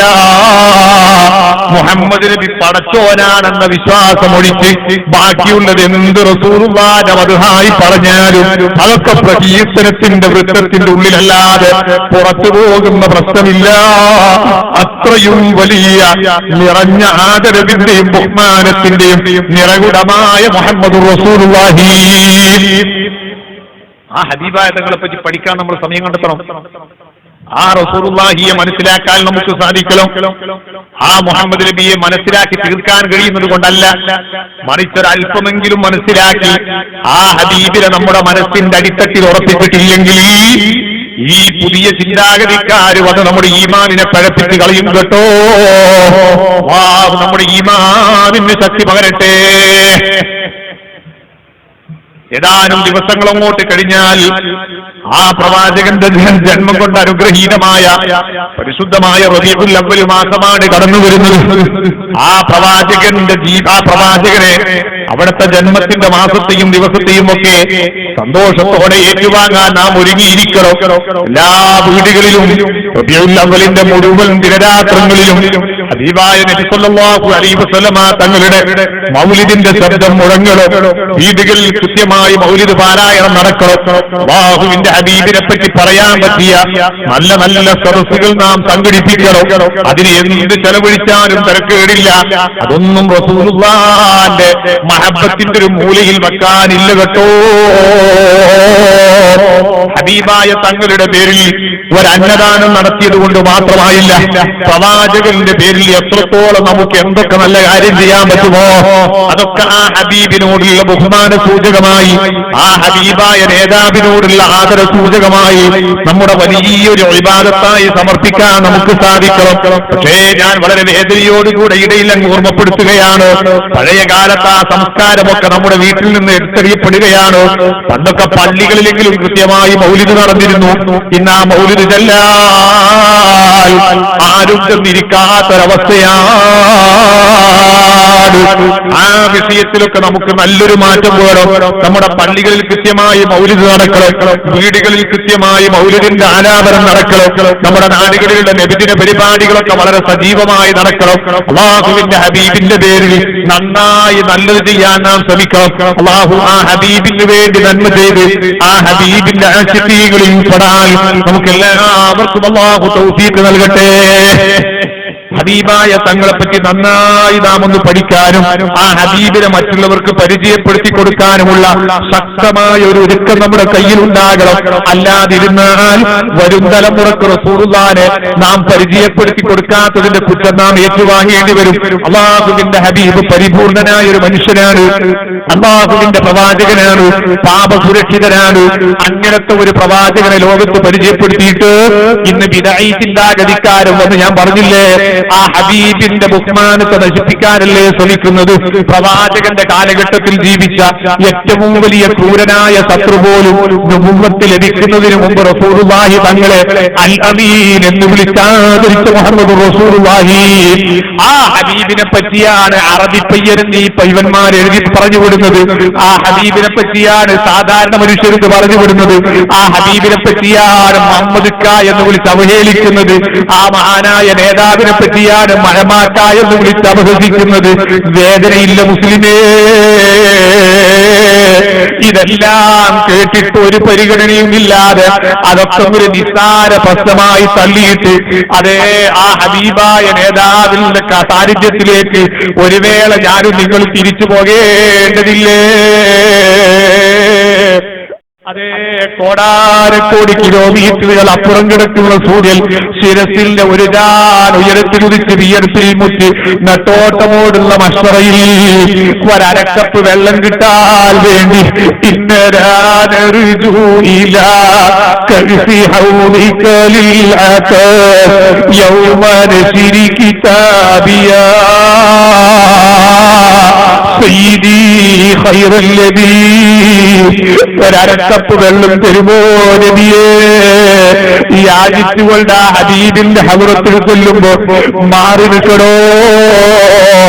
ഈ എന്നെ പറ്റിയിട്ട് നിന്റെ കൺമുമ്പിൽ വെച്ചിട്ടല്ലേ എന്നെ അറബി പയ്യൻ എന്ന് വിളിച്ച് അവഹേളിച്ചത്, എന്റെ മമ്മദിക്ക എന്ന് വിളിച്ച് അവഹേളിച്ചത്, എന്നെ മയമാക്ക എന്ന് വിളിച്ച് അവഹേളിച്ചത്? നീ അത് വലിയ നിസ്സാരമായി കണ്ടില്ലേ? ഇന്ന് നിനക്ക് എന്റെ കയ്യിലുള്ള വെള്ളം വേണമല്ലേ? മാറി നിൽക്കടാ എന്ന് പറഞ്ഞിട്ട് അല്ലാഹുവിന്റെ ഹബീബെങ്ങാനും നമ്മെ ആട്ടിക്കളഞ്ഞ് ആരിൽ നമ്മൾ അഭയം പറയും മക്കളെ? അല്ലാഹു ആ ഹബീബിന്റെ മഹബത്ത് കൊണ്ട് നമ്മുടെ ഖൽബ് ധന്യമാക്കി തരട്ടെ. തൗഹീദിന്റെ മുഖ്യഭാഗമാകുന്ന മുഹമ്മദുർ റസൂലുള്ളാഹി അതും ഇവിടെ നശിപ്പിക്കാൻ വേണ്ടി ശ്രമം നടത്തിക്കൊണ്ടിരിക്കുകയാണ്. ഇത്തരം ഒരു ഘട്ടത്തിൽ മഹാന്മാരിൽ നിന്ന് പഠിക്കേണ്ടുന്ന ഒന്നാമത്തെ പാഠം വിട്ടുവീഴ്ചയില്ലാത്ത ഈമാനിക ഭദ്രത നമുക്ക് ആവശ്യമാണ് കേട്ടോ. മുഹമ്മദ് റസൂലുള്ളാഹി പരിപൂർണനാണ്, മുഹമ്മദ് നബി പ്രവാചകനാണ്, മുഹമ്മദ് നബി അസാധാരണക്കാരനാണ്, മുഹമ്മദ് നബി തുല്യത കാണിച്ചു കൊടുക്കാൻ പറ്റാത്തൊരു മനുഷ്യനാണ്. ആ ഒരു പരിപൂർണ മനുഷ്യത്വത്തെ നമ്മൾ അവഗണിച്ചിട്ട് പ്രവാചകനെ ഇൻസൾട്ട് ചെയ്യുന്നവരായി മാറാൻ പറ്റൂല കേട്ടോ. ഇന്ന് ചില ആളുകളുണ്ട്, അവർക്കിതൊന്നും പ്രശ്നമല്ല. ഓലിക്കാകപ്പാടെ പ്രശ്നം എന്താണ്? മുസ്ലിമീങ്ങൾ ഇവിടെ ആകപ്പാടെ പീഡിപ്പിക്കപ്പെടുന്നു, മുസ്ലിമീങ്ങൾ ആകപ്പാടെ ഇവിടെ മൂക്കിൽ വിളിക്കാൻ വേണ്ടി പോവുകയാണ്. അതുകൊണ്ട് ഇനി അതും ഇതൊന്നും പറഞ്ഞു നടന്നാൽ നടക്കൂല. നമ്മളെല്ലാവരും ഒന്നായിട്ട് പോകണം. ഏടിയിൽ കുറച്ച് കുന്തവും കടാരിയും ബോംബുണ്ടോ നോക്കണം. ഇതാണ് വലുത് എന്ന് ചിന്തിക്കുന്നവരുണ്ട്. ഞാൻ അത്തരക്കാരോട് ഒരൊറ്റ കാര്യം ചോദിക്കട്ടെ മോനെ, ഇലാഹിന്റെ കുതിരത്തിനേക്കാൾ വലിയൊരു കുതിരത്താർക്കാണ് ഇവിടെ ഉള്ളത്? ഖാലിഖായ റബ്ബിന്റെ കഴിവിനേക്കാൾ ഒരു വലിയ കഴിവ്, സൃഷ്ടാവായ റബ്ബിന്റെ കഴിവിനേക്കാൾ വലിയൊരു കഴിവുള്ള വാളിവിടെയില്ല. സൃഷ്ടാവായ റബ്ബിന്റെ സഹായത്തേക്കാൾ വലിപ്പമുള്ളൊരു ബോംബ് ഇവിടെയില്ല. സൃഷ്ടാവായ റബ്ബിന്റെ കഴിവിനേക്കാൾ വലിപ്പമുള്ളൊരു വെടിയുണ്ട ഇവിടെയില്ല. പടച്ച റബ്ബിന്റെ സഹായം കിട്ടലല്ലാതെ മറ്റൊരു രക്ഷ മുസ്ലിം ഉമ്മത്തിന്റെ സലാമത്തിനില്ല. ആ രക്ഷ കിട്ടണമോ, ആ സഹായം കിട്ടണമോ, ഖാലിഖായ റബ്ബിന്റെ പക്ഷത്ത് നിൽക്കാൻ നമുക്ക് സാധിക്കണം. യഥാർത്ഥ മുഹമ്മദ് നബിയുടെ പക്ഷത്ത് നിൽക്കാൻ നമുക്ക് സാധിക്കണം. ആ സൃഷ്ടാവായ റബ്ബിനെയും ആ പ്രവാചകനെയും അവഗണിക്കുന്ന അധികാരം അവനും ഇസ്ലാമിന്റെ ആളാണെന്ന് പറഞ്ഞ് ഒന്നിച്ചു കൂട്ടിയാൽ പടച്ച റബ്ബിന്റെ ഉള്ള സഹായവും ഇല്ലാതായി പോവുകയല്ലാതെ. അതുകൊണ്ട് മുസ്ലിമിന്റെ സലാമത്താണെന്ന് ആരും തെറ്റിദ്ധരിച്ചു പോകണ്ട. അല്ലാഹു നമ്മുടെ ഈമാനിനെ ശക്തിപ്പെടുത്തി തരട്ടെ. തൗഹീദിന്റെ വില വേണം ഇരിക്കട്ടെ. ഈ തൗഹീദിന്റെ വിലയുടെ കടുപ്പം നാം മനസ്സിലാക്കണം. എങ്ങനെ? റസൂലുള്ളാഹി തങ്ങളെ പറ്റി നമ്മൾ എന്തെങ്കിലും പറയുമ്പോൾ നമ്മൾ ആശങ്കയാണല്ലേ? അങ്ങനൊക്കെ ഉണ്ടാകുക, അങ്ങനെ പറ്റിയേ നമുക്കൊരു ശങ്ക അല്ലേ? ഈമാനിന്റെ ദുർബലത നിങ്ങൾ ആലോചിച്ചു നോക്കൂ. പ്രവാചക ശിഷ്യഗണങ്ങളുടെ കൂട്ടത്തിൽ പ്രഗൽഭൻ ബുദ്ധിജീവികളിൽ അപാര അനുഗ്രഹീം കൂടിയായ മഹാനായ സയ്യിദുന അബൂബക്കർ സിദ്ദീഖ് റളിയല്ലാഹു അൻഹു, മഹാനായ മുഹമ്മദ് നബി സല്ലല്ലാഹു അലൈഹി വസല്ലമ തങ്ങളുടെ സംഭവ ബഹുലമായ ഒരു ചരിത്രം നടന്നു. ഇസ്രാ മിഅ്റാജിന്റെ പ്രയാണം. ആ ഇസ്രാ മിഅ്റാജിന്റെ പ്രയാണം നടന്നു ഒരു രാത്രിയുടെ ചുരുക്കം ചില സമയത്തിനുള്ളിൽ മസ്ജിദുൽ ഹറമിൽ നിന്ന് 2 മാസത്തിലധികം യാത്ര ചെയ്തെത്താൻ മാത്രം ദൂരമുള്ള മസ്ജിദുൽ അഖ്സയിലേക്കും അവിടെ നിന്ന് 7 ആകാശം, അർശ്, കുർസി, ലൗഹ്, കലമൊക്കെ തുടങ്ങിയ അത്ഭുത കേന്ദ്രങ്ങളൊക്കെ സന്ദർശിച്ച് റബ്ബുമായി കൊണ്ടടുത്ത് അഭിമുഖ സംഭാഷണം നടത്തി തിരിച്ചു വന്ന സംഭവം ഇത് നടന്നു. പ്രവാചകന്റെ ഈ സന്ദേശ യാത്ര അത് മക്കക്കാർക്കിടയിൽ ചർച്ചയായി. പരിശുദ്ധ കഅബാലയത്തിന്റെ ചുറ്റുഭാഗത്ത് അന്നത്തെ പ്രവാചകന്റെ വിരോധികളായ കുറെ ആളുകൾ ഇങ്ങനെ വട്ടത്തിലിരുന്നിട്ട് ഇങ്ങനെ ചർച്ചയാണ് റസൂലുള്ളാഹിന്റെ ഈ യാത്രയെ പറ്റി. എന്താ അവരുടെ ചർച്ച? മുഹമ്മദ് ഒരു പുതിയ ഒരു വാദം കൊണ്ടാണ്. അത് വളരെ ഉപകാരമായിട്ടുണ്ട് നമുക്ക്. കാരണം ആ വാദവും ഒരു ബുദ്ധിയുള്ള ആൾ ഏതായാലും അംഗീകരിക്കുക. കാരണം മക്കത്ത് നിന്ന് ബൈത്തുൽ മുഖദ്ദസിലേക്ക് അന്നത്തെ യാത്രാ സൗകര്യം ഉപയോഗപ്പെടുത്തിയിട്ട് യാത്ര ചെയ്താൽ ഏറ്റവും ചുരുങ്ങിയത് 2 മാസത്തിലധികം യാത്ര ചെയ്യാൻ. അത്രയും വലിയ ദൂരത്തേക്ക് ഒരു ചെറിയ സമയം കൊണ്ട്, അതോടൊപ്പം തന്നെ അവിടെ നിന്ന് ആകാശ ലോകത്തേക്കൊക്കെ പോയിട്ട് ഇങ്ങനെ തിരിച്ചു വന്നു എന്ന് പറയുമ്പോ ബുദ്ധിയുള്ള ആളുകളൊക്കെ എന്തായാലും അതിന് പിന്തിരിഞ്ഞു പോരും. ഇതിങ്ങനെ ചർച്ച ചെയ്തുകൊണ്ടിരിക്കുമ്പോഴാണ് അതാ വരുന്നു മഹാനായ സയ്യിദുന അബൂബക്കർ സിദ്ദീഖ് റളിയല്ലാഹു അൻഹു. മക്കാ മുശ്രിക്കുകളും സമ്മതിക്കുന്ന ഒരു സത്യമുണ്ട്. എന്താ? സിദ്ദീഖുൽ അക്ബർ വലിയ ബുദ്ധിയുള്ള ആളാണ്. സിദ്ദീഖുൽ അക്ബറിന്റെ ബെർത്ത് ഇങ്ങനെ കണ്ടപ്പോ ശത്രുക്കൾക്ക് തോന്നി, അബൂബക്കർ ഇതൊന്നും ഒരു അറിയാത്ത മട്ടുണ്ടല്ലോ, ഏതായാലും ഒന്ന് കുത്തിവെക്കാം പതുക്കെ. മഹാനായ അബൂബക്കർ റളിയല്ലാഹു അൻഹു അടുത്തെത്തി. അന്ന് മഹാനവറുകൾക്ക് സിദ്ദീഖ് എന്ന പേര് ലഭിച്ചിട്ടില്ല. മഹാനായ അബൂബക്കർ സിദ്ദീഖ് റളിയല്ലാഹു അൻഹു ഇവരെ അടുത്തെത്തിയപ്പോ ഇവർ ചോദിച്ച്, അല്ല അബൂബക്കർ, നിന്റെ നേതാവായ മുഹമ്മദ് ഒരു പുതിയ വാദവുമായിട്ട് വന്നിട്ട് നീ അറിയില്ലേ? മുപ്പത്തേ എന്തേന്ന് ചോദിച്ചു. അല്ല, ഇന്നലെ രാത്രി ചെറിയൊരു സമയം കൊണ്ട് ഇവിടുത്തെ ബൈത്തുൽ മുഖദ്ദസിലും അതുപോലെ അവിടുത്തെ ആകാശ ലോകത്തൊക്കെ പോയി പടച്ചോട് വെച്ച് കണ്ടിട്ട് വന്നു എന്നുള്ളൊരു യാത്ര അറിയില്ലേ? മഹാനായ സിദ്ദീഖ് റളിയല്ലാഹു അൻഹു ശങ്കിച്ച് ഒരു സംശയത്തിന്റെ ഒരു ഭാഷയോട്, ഞാൻ വിശ്വസിക്കുന്നു മുഹമ്മദ് നബി അങ്ങനെ പറഞ്ഞു. മക്കാ മുശ്രിക്കുകൾക്ക് ചെറിയൊരു ആശ്വാസമായി. എന്തായാലും അബൂബക്കറിന്റെ ബുദ്ധിക്ക് ഒരു മാറ്റം വരുന്നുണ്ട്, ഇപ്പൊ രാജിവെച്ചുകൊണ്ട് ഞാൻ വിശ്വസിക്കുന്ന മഹാനായ മുഹമ്മദ് നബി അങ്ങനെ പറഞ്ഞോ? മക്കാ മുശ്രിക്കുകൾ പറഞ്ഞു, അല്ല അബൂബക്കർ, ഞങ്ങൾ എന്തിന് കളവ് പറയണം, ഉള്ളതാണ്. വീണ്ടും ചോദിക്കുന്നു, ഞാൻ വിശ്വസിക്കുന്ന എന്റെ പ്രിയപ്പെട്ട നേതാവ് സയ്യിദുനാ മുഹമ്മദ് റസൂലുള്ളാഹി, ആ ഹബീബായ നേതാവ് അങ്ങനെ പറഞ്ഞു. മുശ്രിക്കുകൾ അപ്പോഴും പറയുന്നു, അതേ മുഹമ്മദ് പറഞ്ഞിട്ടുണ്ട്. മക്കാ മുശ്രിക്കുകൾക്ക് കുറച്ചുകൂടി ആശ്വാസം, അബൂബക്കർ എന്തോ ഒരു ചെറിയൊരു മാറ്റം വരുന്നുണ്ടോ? മൂന്നാമത് ചോദിക്കുന്നു, ഞാൻ എന്റെ ജീവനേക്കാൾ സ്നേഹിച്ച എന്റെ പ്രിയപ്പെട്ട നേതാവ് മുഹമ്മദ് റസൂലുള്ളാഹി അങ്ങനത്തെ ഒരു വിഷയം പറഞ്ഞോ? മുശ്രിക്കുകളുടെ മറുപടി, അതേ അബൂബക്കറെ പറഞ്ഞിട്ടുണ്ട് കേട്ടോ. ഇതങ്ങ് കേട്ടിരീരേണ്ട താമസം സുദ്ദീഖുൽ മറുപടി എന്താണെന്നറിയോ? ഞാൻ വിശ്വസിക്കുന്ന പ്രവാചകനായ മുഹമ്മദ് നബി ഇതല്ല, ഇതേക്കാൾ വലുത് പറഞ്ഞാലും ആമൻതു ബിഹി വസദ്ദഖ്തു ബിഹി. ആ മുഹമ്മദ് നബി പറഞ്ഞത് മുഴുവനും ഞാൻ ഒന്നായി വിശ്വസിക്കുന്നവനാണ് കേട്ടോ.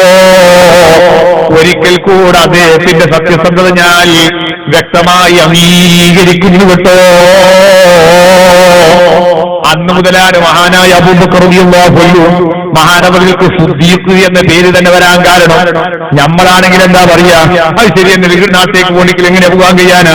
ഒരൊട്ടകത്തിന്റെ പുറത്തേക്ക് അങ്ങനെ പോകാനോ, അല്ലെങ്കിൽ ഒരു ബുറാഖ് എന്ന് പറയുന്ന ഒരു മൃഗത്തിന്റെ അതൊക്കെ വെറുതെ തട്ടി വിടുന്നതല്ലേ?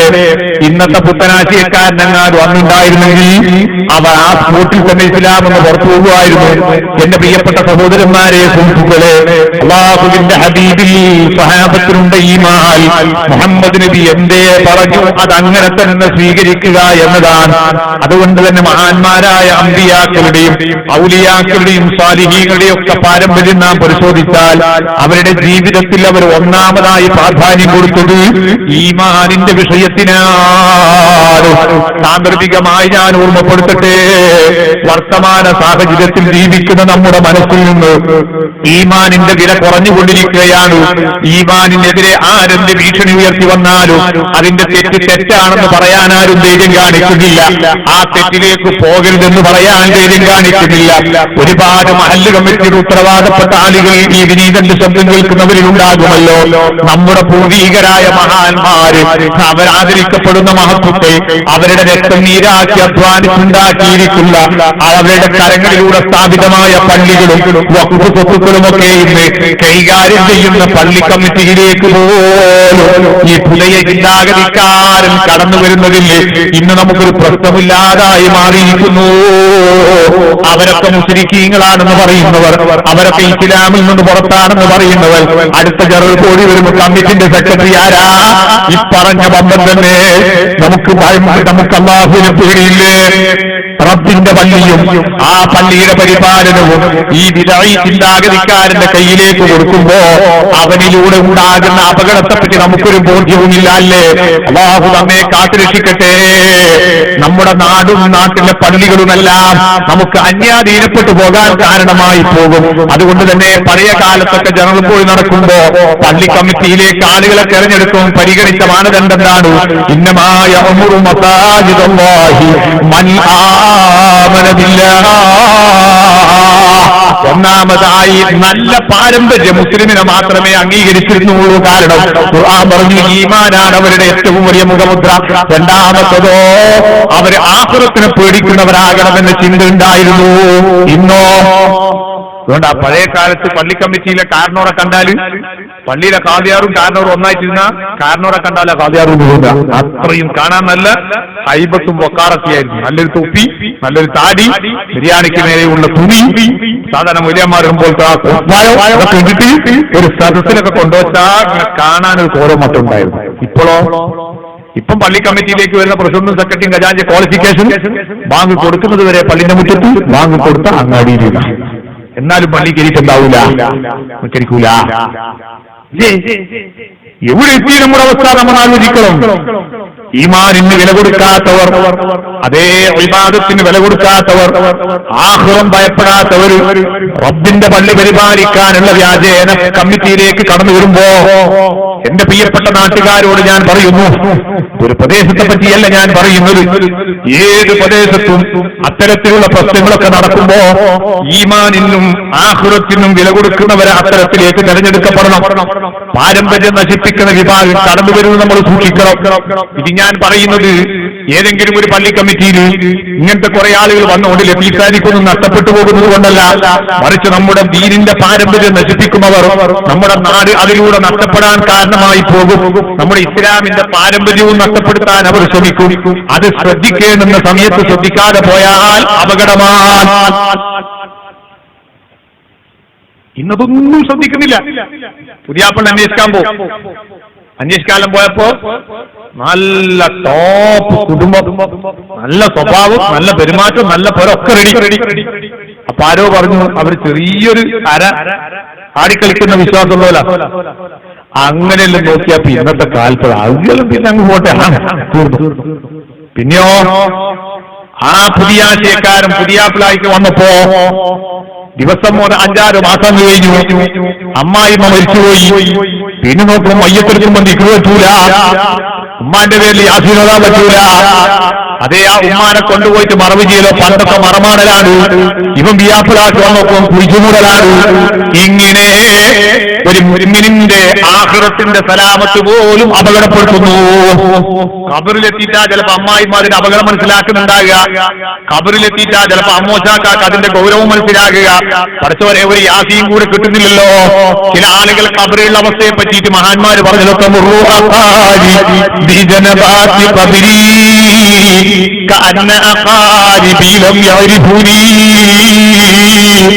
ആ ടീം ഖബറിന്റെ മുകളിലേക്ക് കൂടി ചവിട്ടിയാർന്നാലും അവർക്ക് വേണ്ടി ഒരു പാർട്ടി ഒന്നുമില്ല.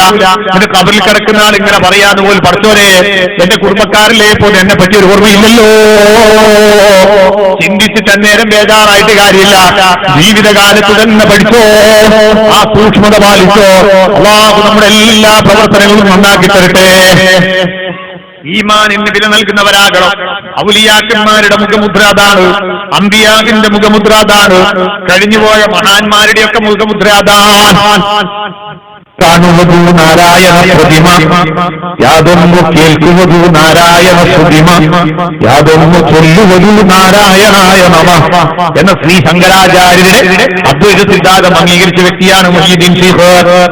1980 ജൂലൈയിൽ പ്രസിദ്ധീകരിച്ച അൽമനാറിന്റെ 20ാമത്തെ പേജിൽ ശുദ്ധ മലയാളത്തിൽ എഴുതി വെച്ചിരിക്കുക. മുഹീദ്ദീൻ ശൈഖ് റളിയല്ലാഹു അൻഹു അംഗീകരിക്കാൻ പറ്റിയിരിക്കുന്ന ഒരു മുവഹിദല്ല. ശ്രീ ശങ്കരാചാര്യരുടെ ഒക്കെ ഗണത്തിൽപ്പെടുന്ന ആളാണ്. ഓല അങ്ങനെ എഴുതണം. കാരണം എന്താണെന്നറിയോ, മഹാനായ ഗൗസുൽ ആലം അവർക്കെതിരെ അത്രക്കും വലിയ കർശനമായ നടപടി സ്വീകരിച്ചവരാ. പുത്തൻവാദികൾക്കെതിരെ ഒരു രോഗിയായ സന്ദർശിക്കരുത്, കണ്ടാമുണ്ടരുത്, മരിച്ച മയ്യത്ത് പോലും കാണാൻ പോകുന്ന ഇഷ്ടമല്ലാതെ പ്രഖ്യാപിച്ച മഹാന്മാരായിരിക്കുന്ന പ്രവാചക പ്രേമികളായിരുന്നു അവരൊക്കെ. അവർക്ക് കച്ചവടത്തിൽ പ്രശ്നമുണ്ടായിട്ടോ അല്ലെങ്കിൽ മറ്റേതെങ്കിലും ഒരു പ്രയാസം ഉണ്ടായിട്ടായിരുന്നില്ല, ഈമാനിന്റെ നടുമ്പൂണ് തകർക്കാൻ ശ്രമിച്ചവരാണ് ഇവരായിരുന്നു എന്നതാണ് ആ കർശന സമീപനത്തിന് കാരണം. അതൊക്കെ പോയി. ഇപ്പൊ അധികാരം അത് കുഞ്ഞലാണ്ട് ഇത്താത്താന്റെ ഉമ്മാമ്മ ഇത്താത്താന്റെ വെല്ലിക്കാക്കിയാണ് ഉറക്കം ഒന്നും വേണ്ടിക്കൂടാ. ഈമാൻ വരില്ല, അമലിന് വരില്ല, വിശ്വാസത്തിനില്ല, പാരമ്പര്യത്തിനില്ല, ഒക്കെ വലിച്ചെറിയ. അല്ലാഹു നമ്മെ കാത്തിരക്ഷിക്കട്ടെ. അപ്പൊ നമ്മൾ മഹാന്മാരെ പറ്റി പഠിക്കുമ്പോൾ ഒന്നാമതായി പഠിക്കേണ്ടുന്ന വിഷയം ഈമാനാണ് ഏറ്റവും വലുത്. ആ ഈമാനിൽ വിട്ടുവീഴ്ചയില്ലാത്തവനായി ജീവിക്കുമെന്ന പ്രതിജ്ഞ പുതുക്കാൻ ഈ സദസ്സിന് ഉപയോഗപ്പെടുത്തണമെന്ന് ഞാൻ ഒന്നാമതായി ഓർമ്മപ്പെടുത്തുകയാണ്. രണ്ടാമത്തതോ മഹാന്മാരുടെ ഏറ്റവും വലിയ മുഖമുദ്ര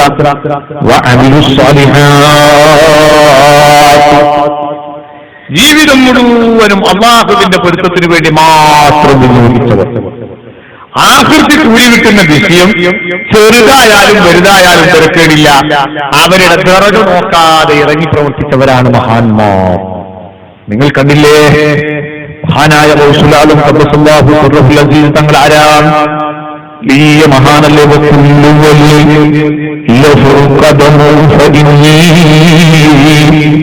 അലാ ഖദരി നബി ബദരി കമാലി وكل ولي له قلب فإني على قلبي ببدر التمام എല്ലാ വോലികളും ഓരോ ദീപശി ഞാനെന്റെ സീബാബ കാൽവശിയെന്നോ. അല്ലാഹുവിന്റെ ഹബീബിനെ മനസ്സ് മുഴുവനും ഏറ്റെടുത്തു. ആ ഹബീബാണ് എന്റെ ജീവിതത്തിൽ ഏറ്റവും വലുത് എന്നും ചിന്തിച്ചു. ആ ഹബീബിന്റെ പാദം പിന്തുടർന്ന് ജീവിക്കാൻ ശ്രമിച്ച ഒരു പ്രവാചക പ്രേമി ഓ ജീവിതത്തിൽ സഹിച്ച ത്യാഗമത്രയാണ്. സുബ്ഹാനല്ലാഹു.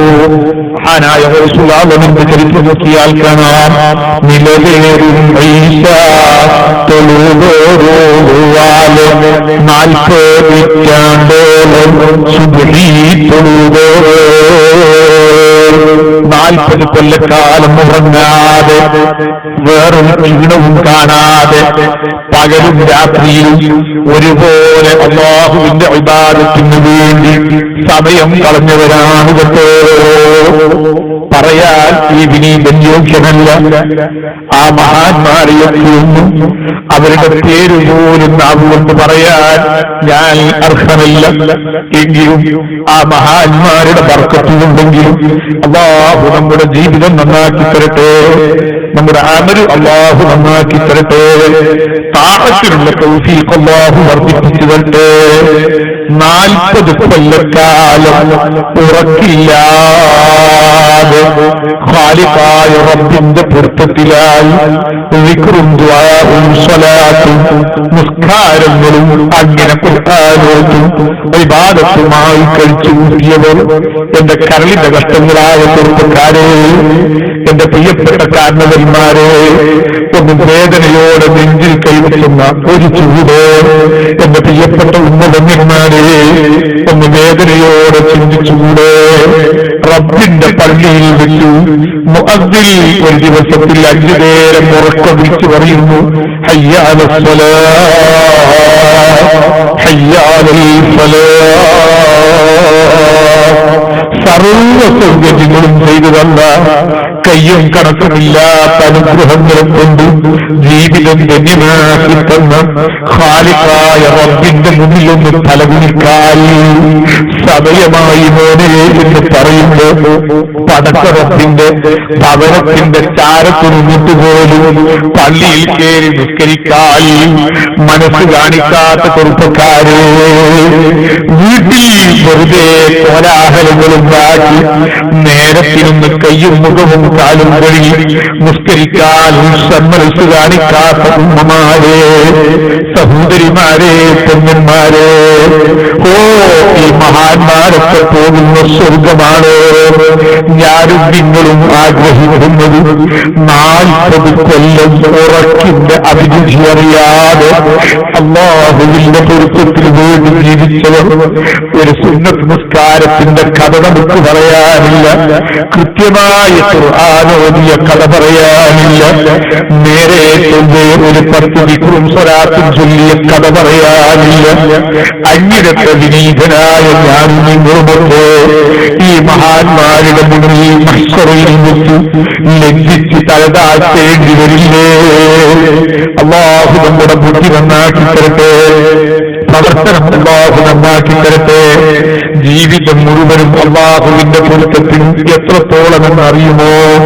ഖാലിഖായ റബ്ബിന്റെ അടുക്കൽ കൂലി കിട്ടുന്ന വിഷയം അതെത്ര താഴോട്ടിറങ്ങി ചെയ്യേണ്ടി വന്നാലും ഒരു മടിയുമില്ലാതെ ഇറങ്ങി പ്രവർത്തിച്ചവർ സുബ്ഹാനല്ലാഹ്. ഈ പറയുന്ന വിനീതനായ എന്റെ അവസ്ഥ എന്താ? ഒരു താടിയും തലപ്പാവും കുപ്പായവും വരുമ്പോഴത്തേക്ക് അല്ലേ നാട്ടിൽ ഒരു നല്ല പ്രവർത്തനം നടത്താൻ ഇറങ്ങാൻ നേരമില്ല. നമ്മുടെ കുപ്പായത്തിൽ മണ്ണ് വരുന്നുകൂടാ. സമൂഹത്തിന്റെ പ്രശ്നങ്ങളിലേക്ക് ഇറങ്ങി തിരിക്കാൻ സമയമില്ല. തിരക്കാണ്, അല്ലെങ്കിൽ സമയമില്ല, അല്ലെങ്കിൽ ആരോഗ്യമില്ല. അല്ലേ നമ്മൾ പോകേണ്ടുന്ന സ്വർഗം, ആര് പോകുന്ന സ്വർഗമാണ് മക്കളെ? മുഹമ്മദ് നബി സല്ലല്ലാഹു അലൈഹി വസല്ലം ജീവിതകാലത്ത് സ്വർഗം കൊണ്ട് സന്തോഷവാർത്ത അറിയിച്ച 10 പ്രഗത്ഭന്മാരിൽ 2ാം സ്ഥാനത്ത് നിൽക്കുന്ന മഹായി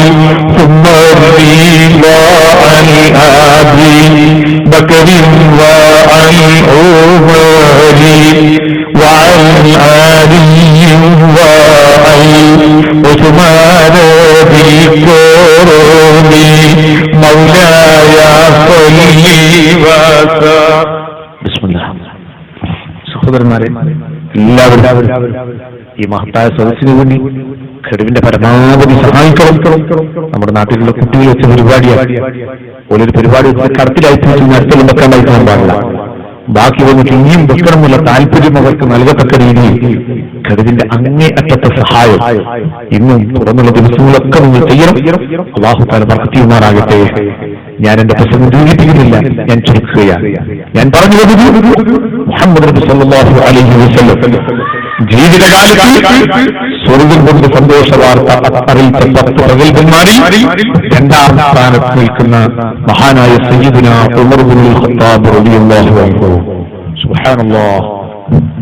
നമുക്കിപ്പോ എന്താ SYS ഒരു പ്രവർത്തകൻ സജീവാണെന്ന് പറയുമ്പോ നേരെ ലുസ്താനെ SSF പറയാറില്ല, സമയം കിട്ടുന്നില്ല, അല്ലെങ്കിൽ അങ്ങനെ താഴോട്ടിറങ്ങാൻ ഒരു അലർജി, മേലിറങ്ങാൻ പറ്റുന്നില്ല.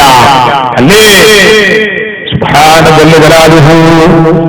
മഹാനായ ഉമർ ഇബ്നുൽ ഖത്താബ് റളിയല്ലാഹു അൻഹു ഇസ്ലാമിക് റിപ്പബ്ലിക്കിന്റെ 2ാമത്തായി പ്രസിഡന്റായി ഭരണം നടത്തിക്കൊണ്ടിരിക്കുന്ന സമയം അറിയുമോ?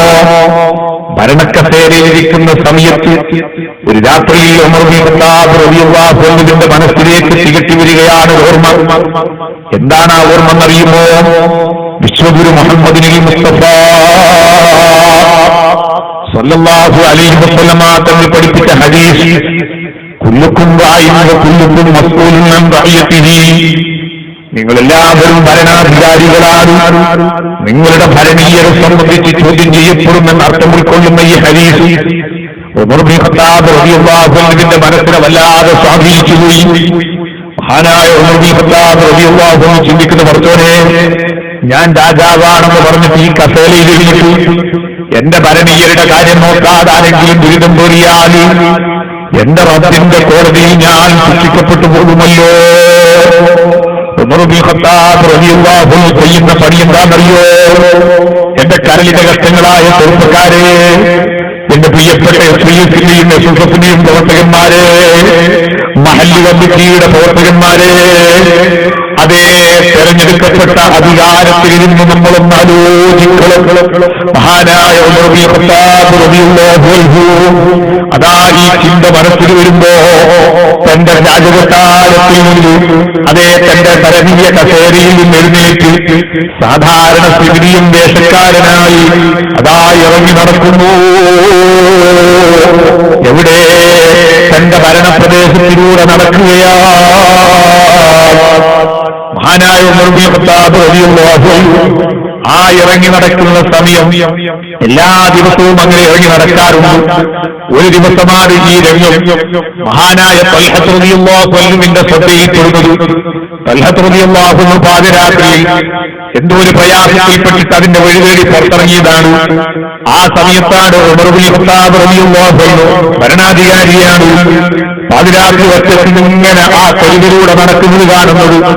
തൽഹത്ത് റളിയല്ലാഹു അൻഹു ഇങ്ങനെ ശ്രദ്ധിച്ച് എവിടത്തേക്കാണ് രാജാവിന്റെ അല്പം മാറി നിന്ന് ശ്രദ്ധിച്ചപ്പോ പോകുന്നത് ഒരു വീട്ടിലേക്കാണ് കയറി പോകുന്നത്.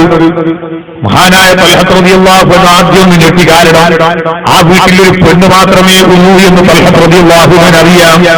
അവിടെ എന്റെ ഭരണാധികാരിയായ ഉമർ ഇബ്നുൽ ഖത്താബ് ഈ രാത്രിയിൽ ഇങ്ങനെ ഒറ്റയ്ക്ക് കയറി പോകുന്നത്. പക്ഷേ മഹാന്മാർക്ക് തെറ്റിദ്ധാരണ വരൂലല്ലോ. ആ വീട്ടിനെ പറ്റി ഒന്ന് പഠിക്കണമെന്ന് മനസ്സിലാക്കി മാറി. അല്പസമയം കഴിഞ്ഞ് ഉമർ ഇബ്നുൽ ഖത്താബ് റളിയല്ലാഹു അൻഹു ഇറങ്ങിപ്പോയി. മഹാനായ തൽഹത്ത് റളിയല്ലാഹു അൻഹു നേരെ ആ വീട്ടിലേക്ക് കയറി ചെല്ലുകയാണ്. കയറി ചെല്ലുമ്പോൾ കാണുന്ന രംഗമെന്താണെന്നറിയോ? പനനാരി പുല്ലുവരിഞ്ഞ് കോർത്തൊരു കട്ടിലിൽ പഴമുണ്ടു മൂടിയ കിളവിലുണ്ടതിൽ നിങ്ങൾക്ക് ഖുദ്മത്ത് ചെയ്യുവാനാരുണ്ട്? അതിനുത്തരം എനിക്കെന്റെ സുത്താമുണ്ട്. പുറത്തിലാക്കിടപ്പായ നാൾ മുതൽക്കെന്നും വരും രാത്രിയിൽ ആരോ ഒരാൾ അടുത്തെന്നും കഷ്ടിച്ച കട്ടിയെടുത്തവർ മാറ്റുന്നതാ, ശുദ്ധീകരിച്ചത് പിന്നെയും വരുന്നതാ. പൊടിയൊന്നെടുത്തവർ ഭക്ഷണം നൽകുന്നതാ, സന്തോഷമുള്ള കലാമുകൾ പറയുന്നതാ, സന്താപമയ്യാതിനുവാനൊടുങ്ങുന്നതാ, സുബ്ഹാന റബ്ബി തൽക്ഷണം മടങ്ങുന്നതാ. ഇത് കേട്ടുടൽ തൽഹത്തതാ കരയുന്നു. അറിവുണ്ടോ ഹേ ഉമ്മ അതാരാണെന്ന്? കിസ്റാപ്പനിക്കും കൈസോറും വിറക്കുന്നതാ, മിസ്രിൽ മുഖൗഖിസ് കേട്ടുടൽ ഞെട്ടുന്നതാ. അവരാണ് അമീറുൽ മുഅ്മിനീനുമറല്ലോ. ജനസേവകന്മാർ പുല്ലിമാമാണല്ലോ. ഈ രീതിയിൽ മുളപ്പിക്കുവാനൊരു മണ്ണിലും കഴിവില്ലടോ പ്രസവിക്കുവാനൊരു പെണ്ണിനും. തൽഹത്ത് റളിയല്ലാഹു അൻഹു ആ വീട്ടിലേക്ക് അങ്ങ് കയറി ചെല്ലുമ്പോൾ കാണുന്നത് സംഭവം ഒരു പെണ്ണ് ഒറ്റയ്ക്ക് തന്നെയാണ്. പറഞ്ഞിട്ട് കാര്യമില്ല. ആ പെണ്ണ് തളർന്നു കിടക്കുന്നൊരവസ്ഥയാണ്. ഈ തൽപ്പരനാട് കൊണ്ട് മടങ്ങുണ്ടാക്കിയ തട്ടിൽ ഒരു പ്രായം ചെന്ന ഉമ്മ ഒറ്റയായി ഇങ്ങനെ തളർന്നു കിടക്കുകയാണ്. തൽഹത്ത് റളിയല്ലാഹു അൻഹു ചോദിക്കും, നല്ല ഉമ്മ, നിങ്ങൾ ആരാ? നിങ്ങളുടെ അവസ്ഥ എന്താണെന്ന് പറയുമോ? ഈ ഉമ്മക്ക് കൊടുക്കാനുള്ള മറുപടി, മോനെ, ഞാൻ രോഗത്തിൽ കിടക്കാൻ തുടങ്ങിയിട്ട് കുറെ കാലമായി. എനിക്ക് ഉറ്റവരില്ല, ഉടയവരില്ല, കുടുംബക്കാരില്ല, താങ്ങില്ല, തണലില്ല, ഞാൻ ഒറ്റപ്പെട്ടവളാണ്. പക്ഷേ ഞാൻ കിടക്കാൻ തുടങ്ങിയ അന്ന് മുതൽ അതേ ഏതോ ഒരു മനുഷ്യൻ എന്റെ അടുക്കൽ വരാറുണ്ട്. ആ മനുഷ്യൻ വരുന്ന സമയത്ത് പോക്കറ്റിൽ ഒരു പാക്കറ്റ് ഭക്ഷണത്തിന്റെ പൊതിയും കരുതിയിട്ടാണ് വരാറുള്ളത്. തളർന്നു കിടക്കുന്ന എന്ന പതുക്കെ തോളിൽ കൈയിട്ടൊന്ന് ചാർത്തി എഴുന്നേറ്റിരുത്തി പാക്കറ്റിൽ നിന്ന് ഭക്ഷണമെടുത്തു ചെറിയ ചെറിയ കഷ്ടങ്ങളാക്കി എന്റെ വായിൽ ഇങ്ങനെ മുണ്ടിവിട്ടു തരും. ഞാനതങ്ങനെ കഴിയാതെ കഴിക്കുമ്പോ നല്ല നല്ല കാര്യങ്ങൾ പറഞ്ഞവനെ ഇങ്ങനെ ആശ്വസിപ്പിക്കും. അങ്ങനെ ഞാൻ കാട്ടിച്ചു മൂത്രിച്ചു വെക്കും എന്റെ തട്ടിപ്പാത്രം. മനോഹരിച്ചിട്ട് ഈ കട്ടിലിന്റെ അടിയിലാണ് ഞാൻ വെക്കൽ. ആ ചെറുപ്പക്കാരിൽ വന്നു ആ തട്ടിപ്പാത്രം എടുത്ത് ദൂരം കൊണ്ടുപോയി ഒഴിവാക്കി കഴുകി വൃത്തിയാക്കി എന്റെ കട്ടിലിന്റെ അടിയിൽ വെക്കാറുണ്ട് കേട്ടോ. ഇതങ്ങ് കേൾക്കേണ്ട താമസം തൽഹത്ത് റളിയല്ലാഹു അൻഹു പൊട്ടിക്കരയുന്നു. തൽഹത്ത് റളിയല്ലാഹു അൻഹു കരഞ്ഞു ചോദിക്കുന്നു, ഇത് കേട്ടുടൽ തൽഹത്ത് കരയുന്നു. അറിവുണ്ടോ ഹേ ഉമ്മ അതാരാണെന്ന്? കിസ്റാ പനിക്കും കൈസറും ഇറക്കുന്നതാ, മിസ്രി മുഖൗഖിസ് കേട്ടുടൽ കേട്ടുന്നതാ. അവരാണ് അമീറുൽ മുഅ്മിനീൻ ഉമറല്ലോ. ജനസേവകന്മാർക്കുള്ള ഇമാമാണല്ലോ. ഈ രീതിയിൽ മുളപ്പിക്കുവാനൊരു മണ്ണിനും കഴിവില്ലടോ, പ്രസവിക്കുവാനൊരു പെണ്ണിനും. തൽഹത്ത് റളിയല്ലാഹു അൻഹു പൊട്ടിക്കരഞ്ഞുകൊണ്ട് പറയുന്നു, ആ വരുന്ന മനുഷ്യൻ മറ്റാരുമല്ല, പേര് കേട്ടാൽ ലോകടും കിടുകിടാതെ വെച്ച ധീരൻ, പ്രവാചകന്റെ ശിഷ്യഗണങ്ങളിൽ പ്രഗൽഭൻ, ഈ നിസ്തബ്ധിക്കുന്ന നായകൻ സയ്യിദുനാ ഉമർ ഇബ്നുൽ ഖത്താബാണ് കേട്ടോ. സുബ്ഹാനല്ലാഹ്, താങ്ങില്ലാതെ തണലില്ലാതെ ഒറ്റയായി കിടക്കുന്നൊരു ഉമ്മയുടെ കാഷ്ടിച്ച മൂത്രത്തിന്റെയും കാഷ്ടത്തിന്റെയും ചട്ടിപ്പാത്രം ഒരു വലിയ നായകന്റെ കൈകൊണ്ട് വാങ്ങി സ്വന്തം കൈകൊണ്ട് വൃത്തിയാക്കി വെച്ചുകൊടുത്തെങ്കിൽ എന്റെ കരളിന്റെ കഷ്ടങ്ങളായ ചെറുപ്പക്കാരെ, രാജകീയ കസേലയിലിരുന്ന് രാജകീയ ഭരണം നടത്താൻ യോഗ്യനായ ഉമർ ഇബ്നുൽ ഖത്താബ് തന്റെ ഭരണ കസേലയിലിരിക്കുന്ന സമയത്താണ് താങ്ങ് നഷ്ടപ്പെട്ടു പോയൊരു കിളവിയുടെ താങ്ങായി മാറിയിട്ട് ആ പ്രിയപ്പെട്ട ഉമ്മ കണ്ണും കൊടുക്കാനും ആ പ്രിയപ്പെട്ട ഉമ്മയുടെ കാഷ്ടം വേറാനും ശ്രമിക്കുന്നതെങ്കിൽ ഞാൻ ചോദിക്കട്ടെ, യൂസുഫിന്റെ സഹോദരന്മാരെ, എന്റെ പ്രിയപ്പെട്ട യൂസുഫിന്റെ സഹോദരന്മാരെ, എന്റെ ചെറുപ്പക്കാരെ, നമുക്ക് എന്തുണ്ട് അല്ലാഹുവിന്റെ മുന്നിൽ പറയാൻ? ഖാലിഖായ റബ്ബിന്റെ അടുക്കൽ പ്രതിഫലം കിട്ടുന്ന വിഷയം അതൊരു അന്യപെണ്ണിന്റെ കാട്ടം പേറിയിട്ട് കിട്ടുന്ന കൂലിയാണെങ്കിൽ അതും കിട്ടട്ടെ എന്ന് മനസ്സിലാക്കി സ്വർഗം ഓഫർ ചെയ്ത ഉമർ ഇബ്നുൽ ഖത്താബ് റളിയല്ലാഹു അൻഹു തെരുവിലിറങ്ങിയിട്ട് ഖിദ്മത്ത് ചെയ്യാൻ ശ്രമിച്ചെങ്കിൽ അതേ അത് തന്നെയാണ് മഹാന്മാരുടെ ക്വാളിഫിക്കേഷനായി ഖുർആൻ പറഞ്ഞത്. ഇന്നല്ലദീന ആമനൂ വഅമിലുസ് സ്വാലിഹാത്ത്, ജീവിതം മുഴുവനും നന്മകളെ കൊണ്ട് നിറച്ചവർ, അതേ ഏത് നല്ല കാര്യം ചെയ്യാനും മടിയില്ലാത്തവർ, അതിനുവേണ്ടി എന്ത് ബുദ്ധിമുട്ട് സഹിക്കേണ്ടി വന്നാലും കേടില്ല. നമുക്കിന്ന് നേരെ ഒരു 10 റക്അത്ത് സുന്നത്ത് നിസ്കരിക്കാൻ സമയമില്ല. എത്ര പേര് വിത്ർ നിസ്കരിക്കുന്നവരുണ്ട്, എത്ര പേര് നമ്മിൽ മുഹാ നിസ്കരിക്കുന്നവരുണ്ട്, എത്ര പേര് നമ്മിൽ പറഞ്ഞ നിസ്കാരത്തിന്റെ മുമ്പും ശേഷവുമുള്ള സുന്നത്ത് നിസ്കരിക്കുന്നവരുണ്ട്. മടിയല്ലേ? അതേ സ്ഥാനത്ത് ഹൗസുലാമോ നിലവേറും തൊഴുതോരൂവാലെ 40 സുബ്ഹി തൊഴുതവർ 40 കൊല്ലക്കാലം ഉറക്കിന്റെ അഭിരുചി അറിയാതെ ഖാലിഖായ റബ്ബിനു വേണ്ടി ജീവിതം സമർപ്പിച്ചവർ ഈ മഹാന്മാർ, അവരാണ് അല്ലാഹുവിന്റെ സഹായം നേടിയെടുത്തവർ. ഈമാനിന്റെ ഭദ്രതയും സൽപ്രവർത്തനത്തിന്റെ ശുദ്ധതയും കണ്ട് ഖാലിഖായ റബ്ബ് അവർക്ക് നൽകിയ ഔദാര്യമാണ് സയജ്അലു ലഹുർ റഹ്മാനു വദ്ദാ. ഏത് വിഷയത്തിലും അവരറിയാതെ അല്ലാഹു അവരെ സഹായിക്കാൻ തീരുമാനിച്ചു. ആ കിട്ടുന്ന ലഭ്യമായ കഴിവിന്റെ പേരാണ് കറാമത്ത് എന്ന് പറയുന്നത്. അല്ലാഹു കൊടുത്തത് അവരുടെ ഈമാനും അമലും പരിഗണിച്ചുകൊണ്ടാണ്.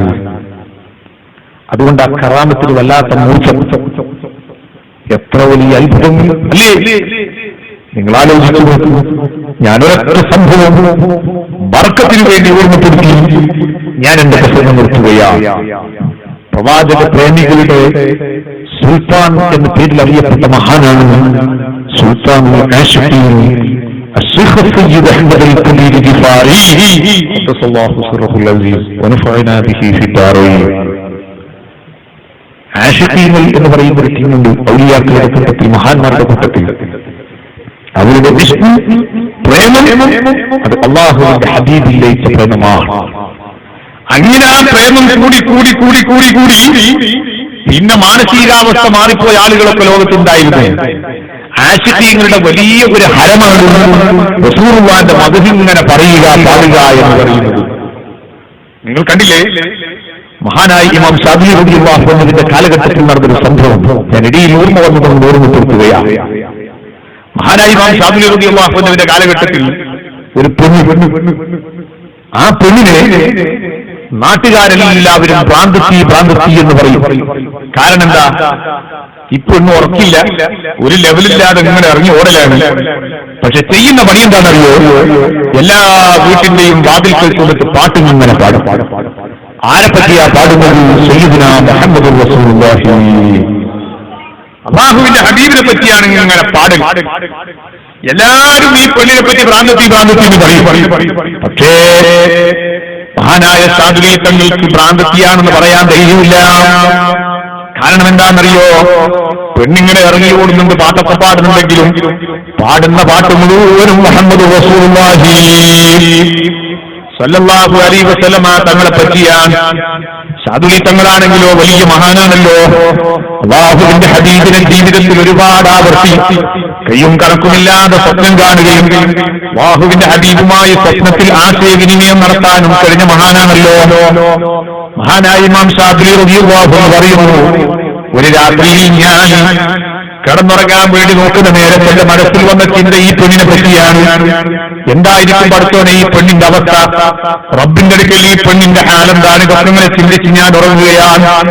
ഞാൻ ഉറങ്ങി കണ്ണെന്ന് ചിന്തിക്കുമ്പോഴേ എനിക്ക് എന്റെ അനുഭവം എന്താണെന്നറിയോ? റഅയ്തു റസൂലല്ലാഹി, അല്ലാഹുവിന്റെ ഹബീബിനെ ഞാൻ ഉറക്കിൽ കാണുകയാണ്. യജമാനനായ റബ്ബേ, പാപികളായ ഞങ്ങളുടെ മനസ്സ് ആ ഹബീബിനെ കണ്ട് സന്തോഷിക്കുന്ന മനസ്സാക്കി തരണമല്ലോ. ആ ഹബീബിനെ ജീവിതത്തിൽ ഒരുപാട് ഉറക്കിലെങ്കിലും കണ്ട് സന്തോഷിക്കാൻ നീ ഞങ്ങൾക്ക് ഭാഗ്യം നൽകണം റഹ്മാനേ. മഹാനായ ഇമാം ശാഫിഈ തങ്ങൾ പറയുന്നു, റഅയ്തു റസൂലല്ലാഹി, ഞാൻ അല്ലാഹുവിന്റെ ഹബീബിനെ കണ്ടു. ഞാൻ സാധാരണ കണ്ടാൽ സലാം പറയുന്നത് പോലെ സലാം പറഞ്ഞു കാര്യങ്ങളൊക്കെ സംസാരിച്ചു.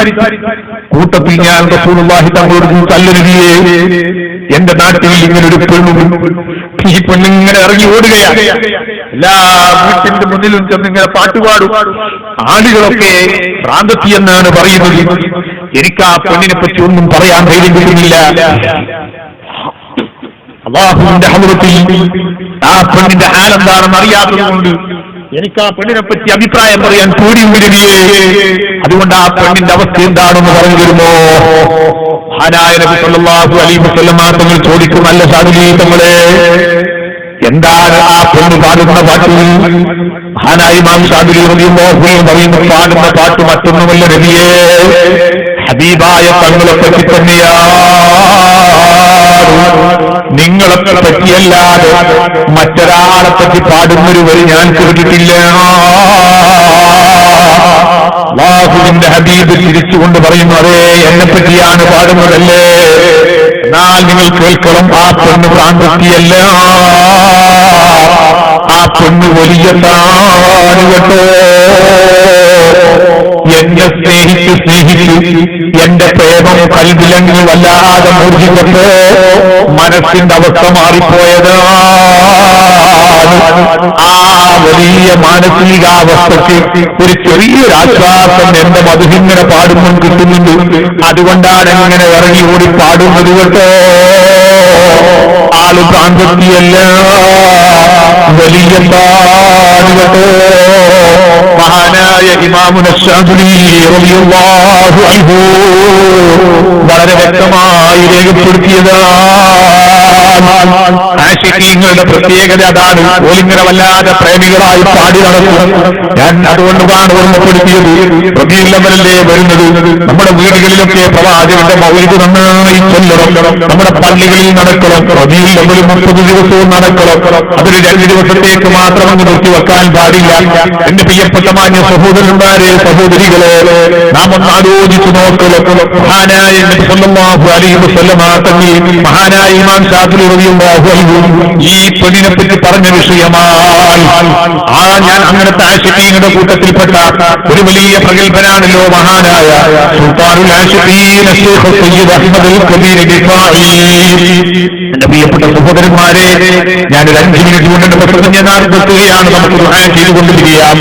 അല്ലാഹു നമ്മുടെ സദസ്സ് ഇജാബത്തുള്ള സദസ്സാക്കി തരട്ടെ.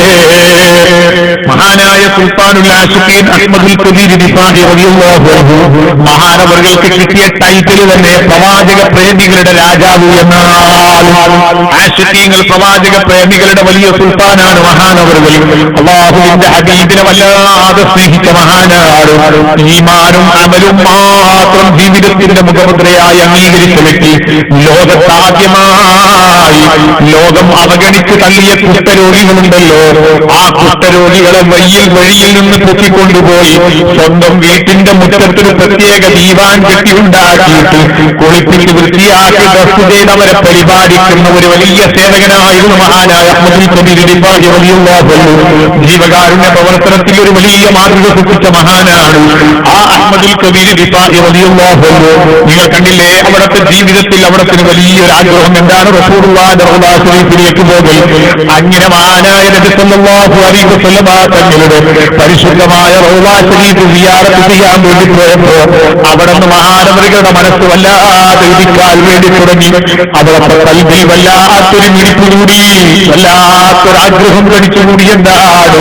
ഞാൻ എന്റെ ജീവിതത്തിൽ ഇതുവരെ എന്റെ ഹബീബിനെ കണ്ടിട്ടില്ലല്ലോ, എന്റെ ഹബീബിന്റെ ബർക്കത്തുള്ള മുഖം കണ്ടിട്ടില്ല, എന്റെ ഹബീബിന്റെ ബർക്കത്തുള്ള കരങ്ങൾ കണ്ടിട്ടില്ല, ആ ബർക്കത്തുള്ള കാലുകൾ കണ്ടിട്ടില്ല, എനിക്കൊന്ന് ചുംബിക്കാൻ കഴിഞ്ഞിട്ടില്ല.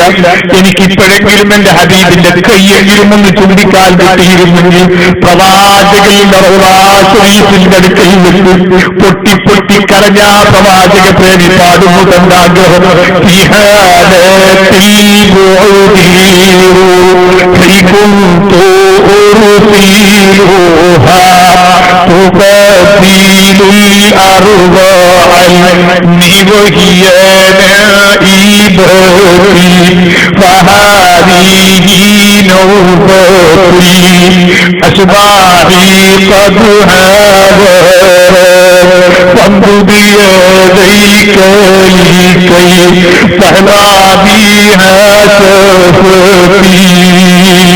ഇരിക്കുന്നതിന്റെ എല്ലാ സഹോദരന്മാരും നിൽക്കാൻ കഴിയാത്തവരല്ല, നിൽക്കാൻ കഴിയുന്ന മുഴുവൻ ആളുകളും ഒരു 2 മിനിറ്റ് ഒന്ന് എഴുന്നേറ്റ് നിൽക്കുക.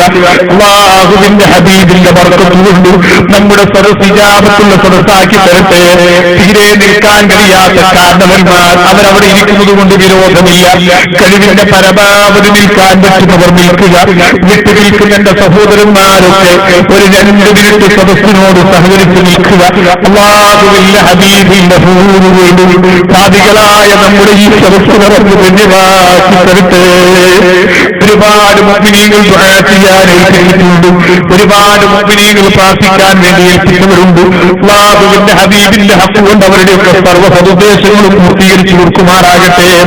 പ്രത്യേകിച്ച് ഹാർട്ട് സംബന്ധമായ രോഗം മാറിക്കിട്ടാനും വീട്ടിലുള്ള കടങ്ങളും പ്രയാസങ്ങളൊക്കെ തീർന്നു കിട്ടാൻ വേണ്ടി ഒരു സഹോദരി 1000 രൂപ ഈ സദസ്സിന് സംഭാവന കൊടുത്തിട്ടുണ്ട്. നീ സ്വീകരിക്കണം റഹ്മാനേ, കബൂൽ ചെയ്യണം റഹ്മാനേ. അർഹമായ പ്രതിഫലം ദുനിയാവിലും ആഖിറത്തിലും നൽകി അനുഗ്രഹിക്കണേ റഹ്മാനേ. ആ സഹോദരിയുടെയും കുടുംബത്തിന്റെയും സർവ്വരോഗങ്ങളും നീ ശരിയാക്കി കൊടുക്കണേ റഹ്മാനേ. ചെലവഴിക്കുന്നതിന് പകരം നീ ബർക്കത്തിനെ ഏറ്റി കൊടുക്കണം റഹ്മാനേ.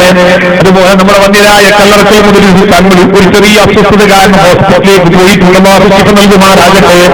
ആഫിയത്തുള്ള ദീർഘായുസ്സ് അല്ലാഹു നൽകുമാറാകട്ടെ. ഈ അടുത്തായി അവിടെ വെച്ച് നമ്മോട് ഇവിടെ പറഞ്ഞു പോയ വന്യരായ നീ കബർ സന്തോഷത്തിലാക്കി കൊടുക്കണേ റഹ്മാനേ. അവരെയും ഞങ്ങളെയും ഒക്കെ നിർമ്മിച്ചുകൂട്ടണം റഹ്മാനേ. ഞങ്ങളാരും നീ പെട്ടെന്ന് നിൽപ്പിക്കല്ലേ റഹ്മാനേ. എന്റെ പ്രിയപ്പെട്ട സഹോദരന്മാരെ, സുഹൃത്തുക്കളെ, മഹാനായ അഹ്മദുൽ കബീർ ദിഫാഇ റളിയല്ലാഹു അൻഹു അല്ലാഹുവിന്റെ ഹബീബിന്റെ പരിശുദ്ധമായ ഹളറത്തിൽ കൊണ്ട് പൊട്ടിക്കരഞ്ഞതാകുന്നു. ഓ നബിയേ, ഞാൻ ഒരുപാട് അകലങ്ങളിൽ നിൽക്കുന്ന സമയത്ത് എന്റെ മനസ്സിൽ ജീവിച്ചത് തങ്ങളായി. എനിക്ക് ഇങ്ങോട്ട് വരാൻ കഴിയാതെ ബുദ്ധിമുട്ടിയ ഘട്ടത്തിൽ ഞാൻ എന്റെ ആത്മാവിനെ ഈ പുണ്യഭൂമിയിലേക്ക് അയച്ച് ഈ ഭൂമി ചുംബിച്ച് ബർക്കത്തെടുത്ത് തിരിച്ചു വരാറുണ്ട് നബിയേ.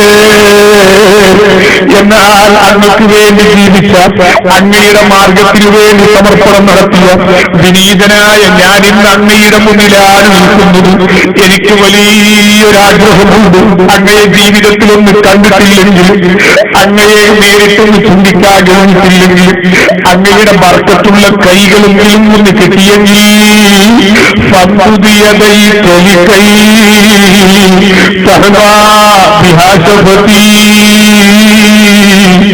ഒന്നങ്ങയുടെ ബർക്കത്തുള്ള കൈകളൊന്നും കിട്ടിത്തരുമോ നബിയേ? ഞാൻ അങ്ങയുടെ കരങ്ങളും ചിന്തിക്കട്ടെ നബിയേ. സുബ്ഹാനല്ലാഹ്, ചോദിച്ചു തീരേണ്ട താമസം അല്ലാഹുവിന്റെ ഹബീബിന്റെ പരിശുദ്ധമായ ഖബർ മധ്യത്തിലൂടെ പുലരുന്നു. റസൂലുള്ളാഹി തങ്ങളുടെ ബർക്കത്തുള്ള കരങ്ങൾ പുറത്തോട്ട് വരുന്നു. പ്രവാചക പ്രേമിയായ ആ ബർക്കത്തുള്ള കരങ്ങൾ കെട്ടിപ്പിടിച്ച് തിരുമുരാ ചിന്തിക്കുന്നു. എന്റെ പ്രിയപ്പെട്ട സഹോദരന്മാരെ, ഒരുപാട് സമയം ചിന്തിച്ചതിന് ശേഷം അല്ലാഹുവിന്റെ ഹബീബിന്റെ കയ്യരാ വിട്ടുകൊടുക്കുന്നു. അല്ലാഹുവിന്റെ ഹബീബിന്റെ കരങ്ങൾ ഖബർ ശരീഫിലേക്ക് താഴുന്നു. ശരീഫിന്റെ മുറിവ് മൂടുന്നു. വിശ്വാസശുദ്ധിയും കർമ്മഭദ്രതയും പ്രവാചക പ്രേമവും ജീവിതത്തിന്റെ മുഖമുദ്രയായി അങ്ങ് അംഗീകരിച്ചപ്പോ സുബ്ഹാനല്ലാഹ്, എന്റെ ആവശ്യമുള്ളത് അതാ പരിപൂർണമായി റബ്ബ് നടത്തി വരുത്തി കൊടുക്കുന്നു. മഹാന്മാർക്ക് അല്ലാഹു നൽകിയ പ്രത്യേകതയാണ്.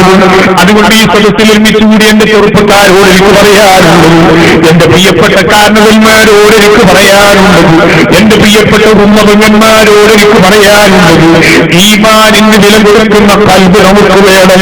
നന്മ പ്രവർത്തിക്കാനുള്ള താല്പര്യം നമുക്ക് വേണം.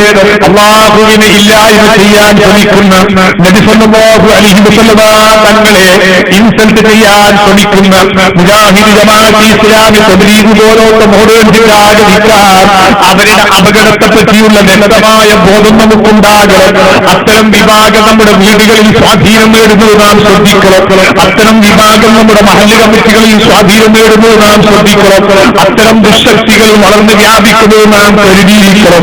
അത്തരം വിഷയങ്ങളിൽ തെറ്റിദ്ധരിച്ചു പോകുന്ന ആളുകളെയൊക്കെ സന്തോഷത്തോടെ നാം സമീപിച്ച് കാര്യത്തിന്റെ ഗൗരവം ബോധ്യപ്പെടുത്തി അവരെ തെറ്റിദ്ധരിച്ചു കൊണ്ടുവരാൻ നമുക്ക് സാധിക്കണം. അല്ലാഹുവിന്റെ ഹബീബില്ലാതെ നമുക്ക് രക്ഷപ്പെടാൻ കഴിയില്ല. അതില്ലാതെ റബ്ബിന്റെ സഹായവും കിട്ടില്ല. ആ വിശ്വാസശുദ്ധിയും കർമ്മഭദ്രതയും പ്രവാചക പ്രേമവും ഒക്കെ നമ്മുടെ ജീവിതത്തിന്റെ ഭാഗമാക്കി ഏറ്റെടുത്തു അല്ലാഹുവിന്റെ പൊരുത്തപ്പെട്ട അടിമകളായി ജീവിച്ച് മഹാന്മാരെ ഇത്തിബാഅ് ചെയ്ത് ജീവിച്ച് അവരോട് സ്വർഗം നേടാൻ അല്ലാഹു എല്ലാവർക്കും തൗഫീഖ് നൽകുമാറാകട്ടെ.